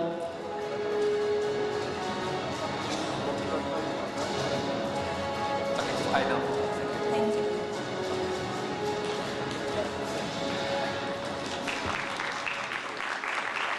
Good morning, everyone. Today it's my honor to have the opportunity to share with you our viewpoints about blockchain industry here. My topic is the overview and the prospect of the blockchain industry. Here is the abstract. My content will consist of 5 parts: market, technology, application, mining, and regulation. Now let's start. First, let's have a look at the total market. The total market cap is 230 billion, increased by 82% from the beginning of the year. However, this is mainly the prosperity of Bitcoin. Bitcoin market cap is 154 billion, increased from more than doubled than 65 billion from the beginning of the year. And the BTC dominance of the total market cap has increased from 52 to 67%. So the other coins are somehow frustrated. They are still paying the debt. What does pay the debt mean? One is because of the bubble of the last 2 years are too large, and the other is nowadays there are still no clear applications for other coins. For Bitcoin, there has been a popular consensus of digital gold, but for others still not. And for Bitcoin, still another expectation is halving next year. However, I think this expectation is too strong, and maybe people will be disappointed next year. Another very important thing is incremental money. Because if there are no incremental money, there will be a zero-sum game. That will be terrible. However, nowadays there are still no exact number about how many investors in the crypto world, but we can have some reference number. One is BTC blockchain wallet users. Now the number is 42 million, increased by 33 from the beginning of the year. And another is Ethereum unique address. Now the number is 77 million, increased by 14% from the beginning of the year. And another very important thing is the institutional investors. According to Grayscale's Q3 report, as we know, Grayscale is a very famous global fund. According to its report, the new investment added to Grayscale's products from institutional clients in Q3 is 240 million, more than triple of 71 million in Q2.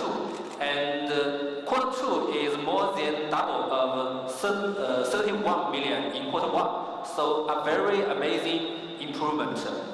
And this is just one way of institutional investors. Maybe there are many other different institutional investors. They will have different methods to enter this market. Maybe they will buy other funds products. Maybe they will directly buy Bitcoins. Maybe they will buy mining machines. Maybe they will purchase crypto companies, equity, and so on. No matter what method they use, they will be the incremental money. This is very crucial to the total market. Another phenomenon we need to pay attention to is financial derivatives. There are two trends.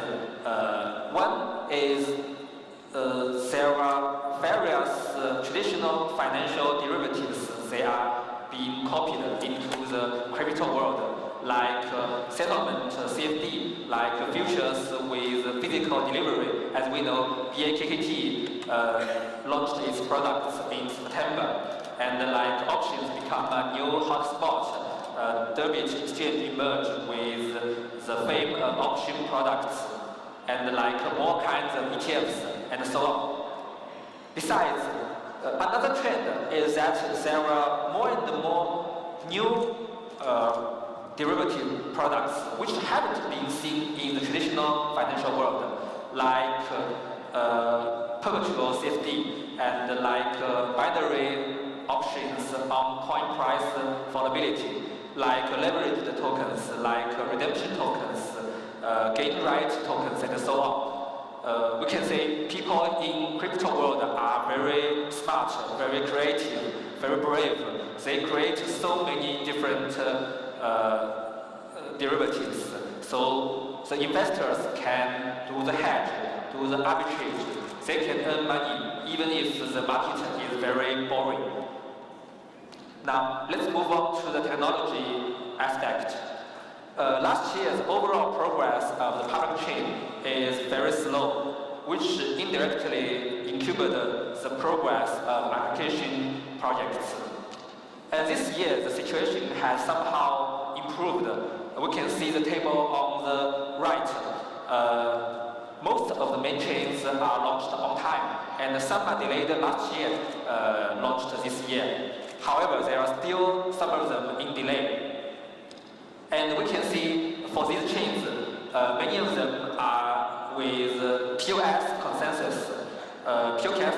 POS has become a hit, leverage the system inflation to incentivize the community contribution.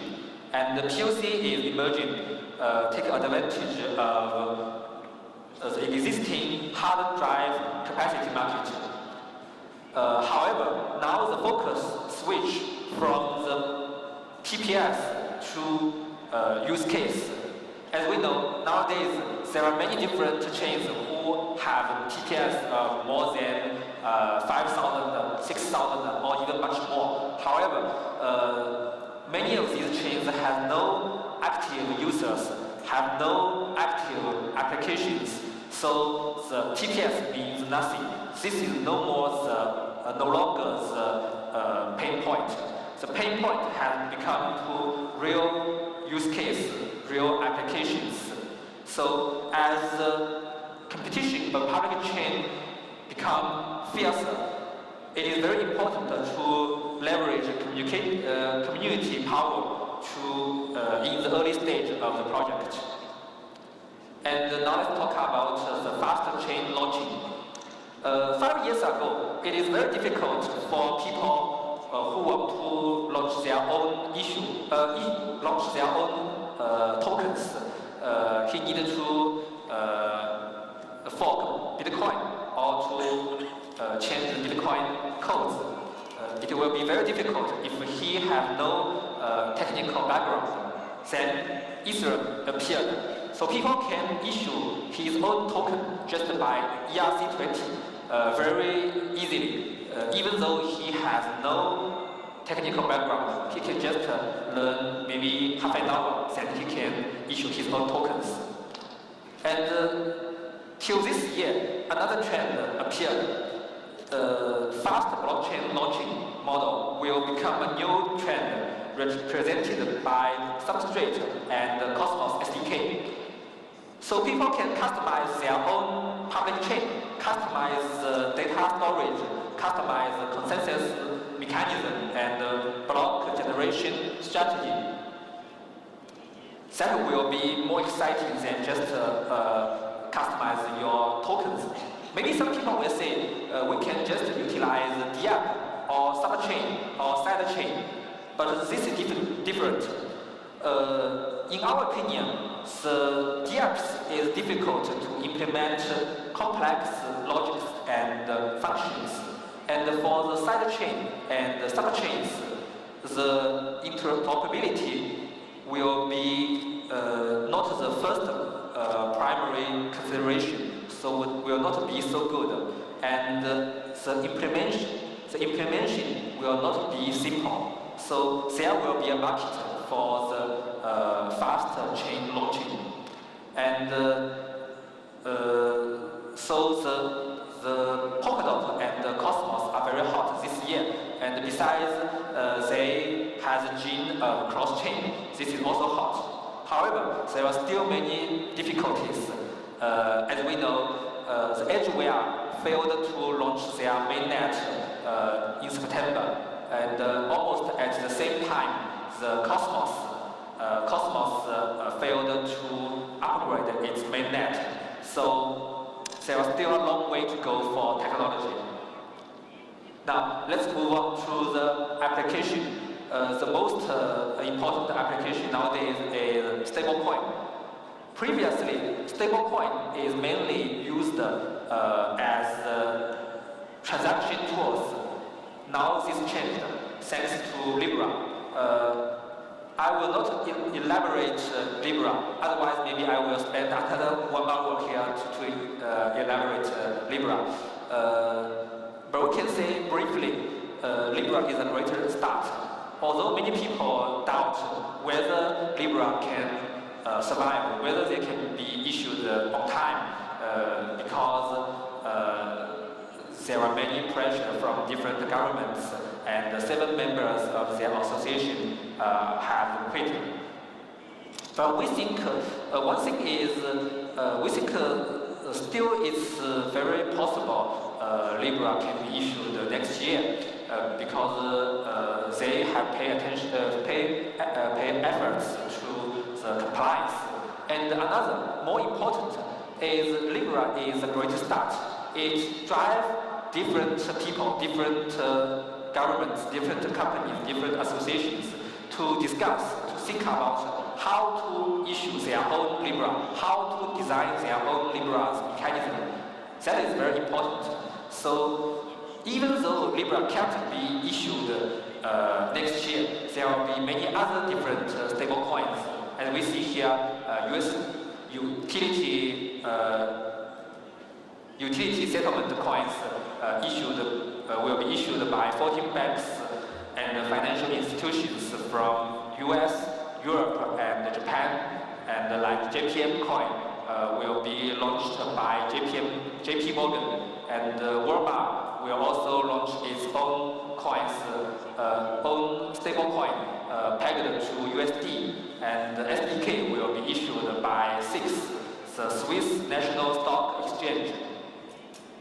And also there are many different governments. Huobi also discussed with many different governments to talk about how to help them to establish the new digital financial system based on blockchain. So Libra bring into a new era for stablecoins. Now let's talk about DApps. At the end of last year, there is a boom for the DApps, especially the game. However, this year the situation is frustrated. We can see the DAU of the game, the total DApps, in total the number is more than 100,000, still a very small number. And the types of blockchain games is still limited. Gambling games accounts for 70%, and there are still no killer games. So we need to think about how to improve this situation. One thing is we need to lower the barrier for players so that the ordinary people can play the DApp games as the same as they play the centralized games. Another is we need to consider about whether we need to put the whole game into blockchain, or we can just combine the game with some blockchain elements, like to establish the token system, to trade the tokens with other games, to establish the incentive system, and so on. And this year, another boom took place is DeFi, decentralized finance, or we can say open finance. We can see on this chart the funds precipitation increased very significantly. We can see here the blue is US Rex, the green is McDowell, the yellow, the orange is Edgeware, and the yellow is Compound. However, nowadays the use cases are still very limited, mainly lending and investing. So maybe more types of demand need to be found. Besides, we also are exploring to real business use case. That means we are exploring about how blockchain can enhance the enterprise efficiency, how can cut the cost, how can help the enterprise to coordinate with their partners. In our conclusion, there were mainly three functions with blockchain. The first is to leverage the transparency and immutability blockchain. So we can do the provenance tracing, to do the IP protection. Hobby China is also working with the Artworks Museum in Beijing, and also work with the IP protection platform in Guangdong to help them to do the provenance tracing and IP protection. The second function is token incentive mechanism, so as to motivate more users, more partners. Hobby is also working with Shell, their gas station, to help their members to attract more users into Shell gas station. The third function is collaboration based on privacy. As we know, nowadays the data are very precious, so no company are willing to share their data, share their IT system with other companies. So we can utilize blockchain for companies' coordination. Here we, Hobby China, work with Hainan Bank and Coco Credit System and platform, and also other companies to coordinate together with the blockchain platform. Now about the mining. Previously, mining is a very traditional industry, just somehow like the manufacturing industry. People will buy mining machines and then try to find out the cheapest electricity price and then do the mining. Very traditional. This year, some situations still continue. We can see the Bitcoin hash rate increased from 43E to 93E. However, the industry gradually transfer into financial industry. First is the miners are become professional investors. They will hedge by using derivatives such as future contracts. And the mining pools learn from internet and also the financial industry. They conduct a price war and all rebates to attract users. They launch the financial products like cloud mining, and also the POS mining shows enhance the financial attributes, wealth management, collect funds, and also distribute return. So the mining industry reshuffle. At last, I will talk about regulation. Last year is the starting point of crypto compliance. However, most of the regulation last year frames are still at early stage, waiting for real demonstration. This year, the keywords are demonstration, perfection, and enforcement. There are more sandbox and license, and keep improving. Another thing I need to highlight is about FATF. FATF published the guidance for risk-based approach regarding VA and VSP. As we know, VSP is short for Virtual Asset Service Provider. FATF encourage the member countries to register the VSPs and ask the VSP to have complete risk identifying and management system.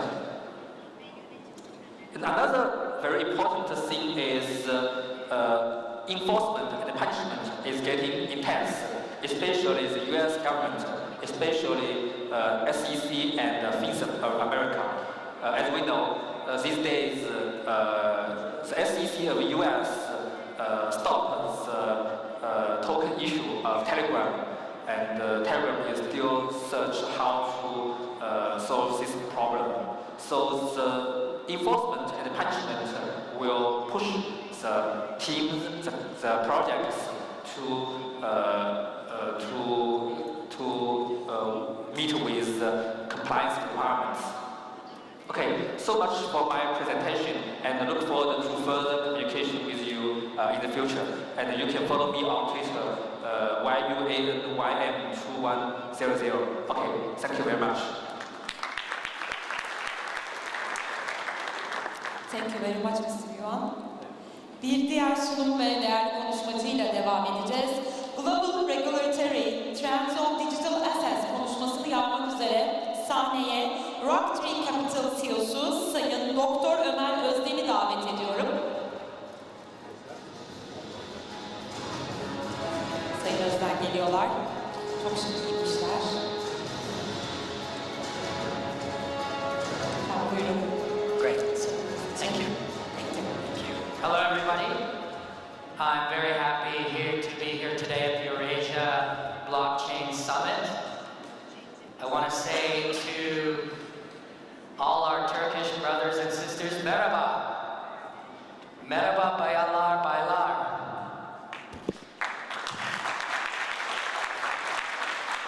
Hepiniz hoş geldiniz. Tek bir şey söylemek istiyorum. İstikbal blockchain'dedir. And of course, we also have brothers and sisters from China here too, as well.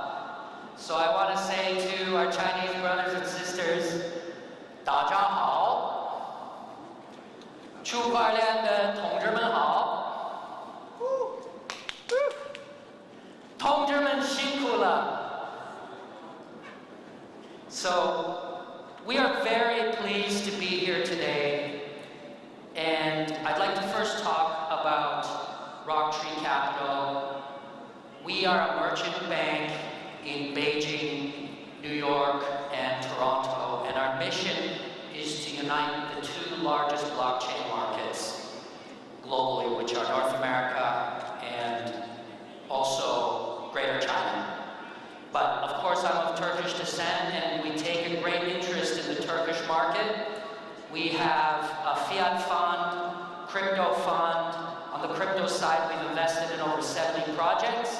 And we also have OTC for premier clients. And we're very interested in the growth trajectory of OTC business in Turkey.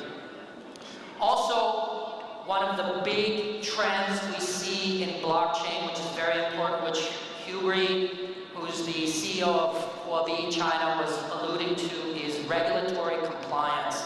That's a big differentiator between the projects we see. And so we have Rocktree Lex, which is a legal compliance platform to do token offerings, security token offerings, equity offerings and public offerings as well, and structuring. Furthermore, our team has done over 120 public offerings, utility token offerings, and security token offerings in 18 jurisdictions. And we focus on finance and legal and investment for our projects. So I'm going to give you a market update with respect to Greater China and also US, and I'll continue the discussion that Hubert mentioned related to Facebook Libra, because that's one of the most important developments. And I'll also talk about Turkey and FATF guidelines, as well as law and technology and future trends. So, just so you understand blockchain and crypto was gray area, and in fact, in some ways, encouraged in China up until September 4th, 2017, when there was a policy against ICOs and crypto. However, that changed. So the ICOs and crypto activity was in a gray area and a very sensitive area. But this year, this summer, that started to change.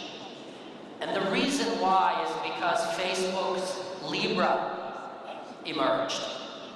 And the People's Bank of China held an emergency meeting where the entire meeting was about crypto, and the decision by the People's Bank of China is we have to pay attention to this. We want to accelerate our own digital currency. And right after that, they announced that there will be 10 crypto-related sandboxes in China. Everybody in China who's in this room knows that before that point, the entire message from the government for almost 2 years was "Wubi Chuparlian," which meant no coin blockchain. But now, everything has started to shift because of what Facebook Libra has brought to the market. And so, the main sandbox that will be coming out in China is in Shenzhen, and there will be one in Beijing plus a number of other jurisdictions. Also, Hong Kong has been a very permissive regulatory location for blockchain in the sense that the government is laissez-faire. They have not interfered with crypto activities. And so it's been a place where a lot of companies have domiciled. And this year, the Hong Kong government actually started to release some regulations about licensing virtual banks, about STOs, and other activities in Hong Kong. But for the audience here, what I'd like you to pay attention to is Singapore. So I've noticed that a lot of Turkish projects will look to get regulatory certainty. They will look to jurisdictions such as Estonia and so forth to set up their companies. Singapore, in my opinion, is the most permissive blockchain regulatory environment in the world. There are a few others as well, which are very good, but Singapore is definitively one of the best. The MAS, which is the SEC of Singapore, promotes innovation, and they have provided guidelines for ICOs in Singapore, and they have released earlier this year the Payment Services Act, which became law in January, which allows for licensing for multiple types of crypto activity. And so when you're looking to do a project, I would definitely look at Singapore as well. So this summer, Rocktree sponsored a summit in Singapore. We brought the commissioner of the SEC, Hester Peirce, to come to Asia and take a look at what's developed there. And she was astounded by the level of technological innovation, and she also saw that this market, which has high regulatory standards, had specific clear laws with respect to blockchain and token offerings. And we also brought together, you can see them there, we also brought together regulators from Thailand and India as well, and others in the region. And immediately, the commissioner of the SEC announced the next day her support for a safe harbor for token offerings in the United States. As most people know, right now, the laws are not very clear in the US with respect to token offerings. So she announced her support for that. Also this summer, we saw some developments in the United States to become more open towards tokens. And you may have heard of the Regulation A approval, the qualification of the block stack offering. That was the first token offering in the United States that was actually approved by the SEC. And that allows them to do a $50 million funded offering, public offering in the United States. Also, we've had certain no action letters, and just last week, the CFTC announced that Ethereum is not a security, Ethereum is a commodity. And this is an important thing, so a lot of people have not paid attention to that, but in order to be able to issue a token and issue it publicly, it needs to be utility, not a security. The question has been, what is a security? In the US, they're taking a very, very conservative view. And there's only been 2 tokens, 2 cryptocurrency that have been, the US government has said are not securities, they're utilities. The first one, Bitcoin. Second one, as of last week, Ethereum. So Ethereum has really paid attention from the very, very beginning to its legal structuring, and that's one of the reasons why Ethereum actually went to a $140 billion market cap at the height of the crypto market. Because it was regulatory compliant, and because a lot of institutional investors were willing to participate in Ethereum without a threat of the regulators coming in and penalizing them. Bitfinex, we at Rocktree Lex, we work with Bitfinex. Bitfinex is currently being challenged by the New York AG. You may have heard about that, including Tether. That's been in development, and that's a challenge that we have to face in the market, as well as Block 1 EOS. So Block 1 raised over $4 billion. The SEC announced their penalty of $24 million, which is about 0.6%. Many people think that this is actually a bad thing, but from a regulatory standpoint, this is really good news in blockchain. Because what happened is, Block 1 hired 18 lawyers and legal advisors internally within Block 1 itself, and they dealt with the SEC, and the penalty is actually very, very small for the amount that they raised. So what it showed is that the SEC is willing to work with the blockchain companies if you are able to deal with them at their own level. And so this is a very important point. It gives more clarity for the blockchain activity in the world.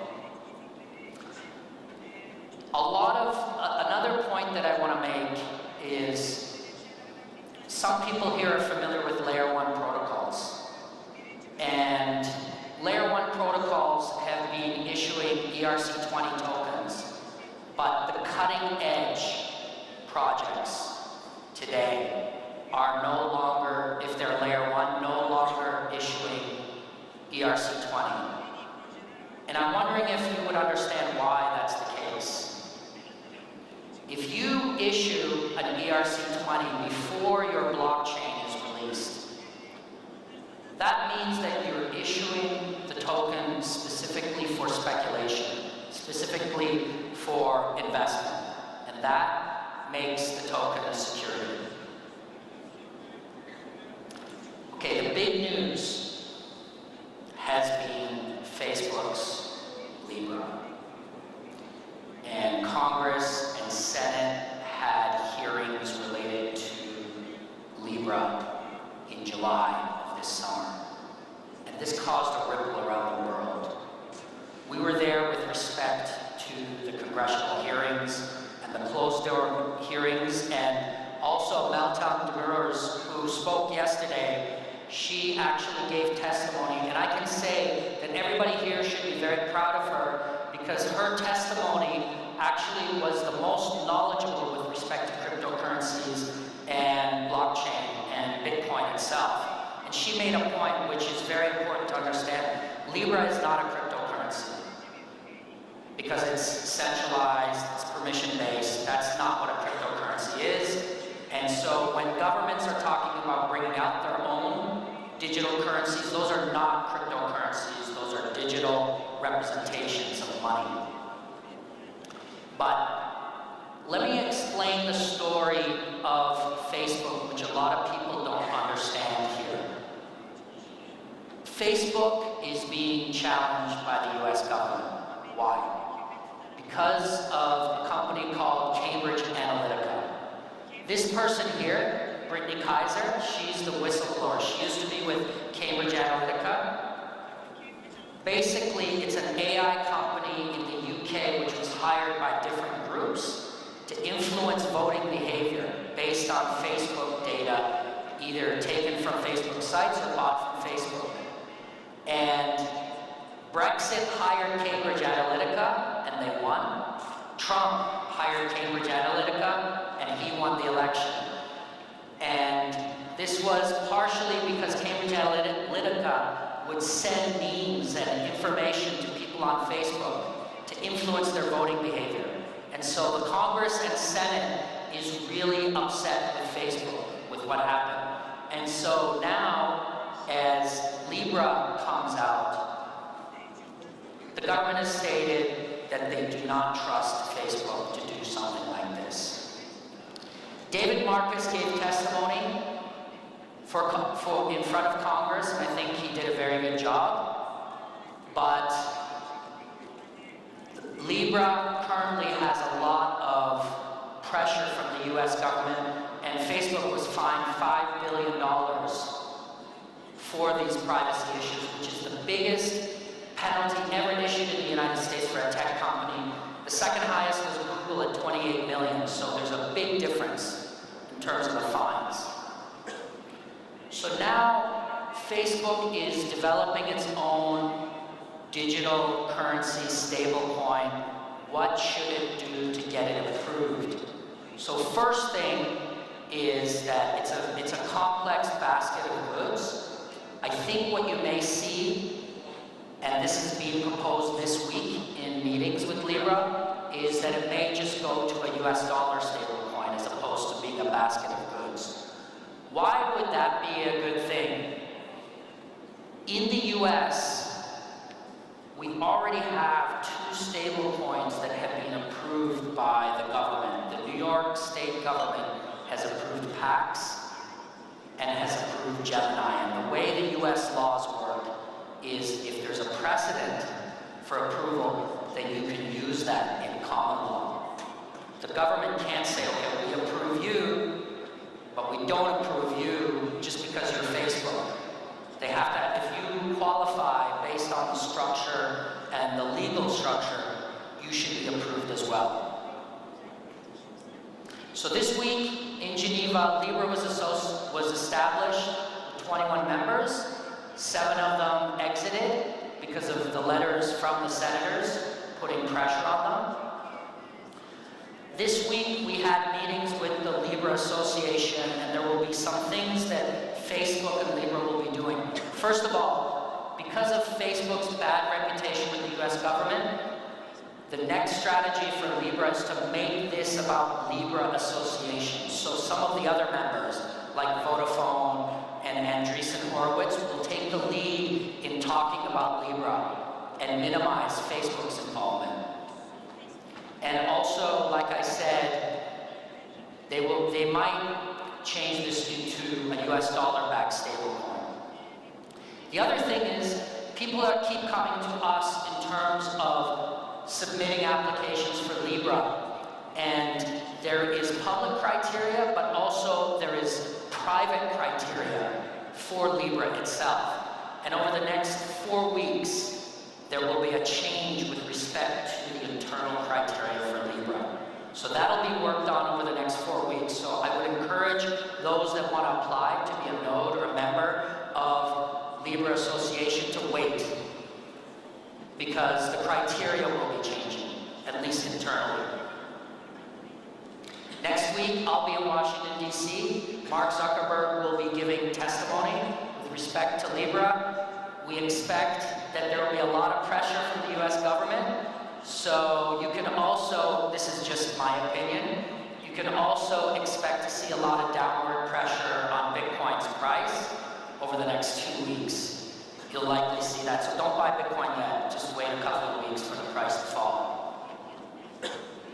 There have been a lot of discussions with the Turkish market here, so I'm not going to get into it, but something that is really that we see in terms of the development of the Turkish market is the activities are not legal or illegal in any way, and so this is a great market to develop product.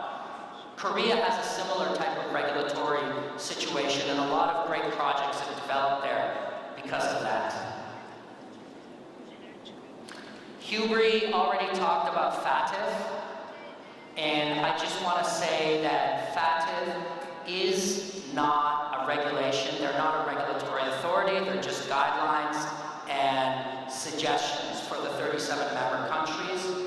But they are clearly bringing about higher KYC, AML standards for the nations that have participated in FATF. And then the countries are required to take a look at them and the guidelines on how they'll adopt them, which includes travel rule for all transactions $1,000 and above, that you would need to have KYC on both sides and sharing of information between originator and beneficiary. So, I want to leave you with a couple of points. There's somebody, this gentleman has something called, Einstein has something called Einstein's theory of relativity.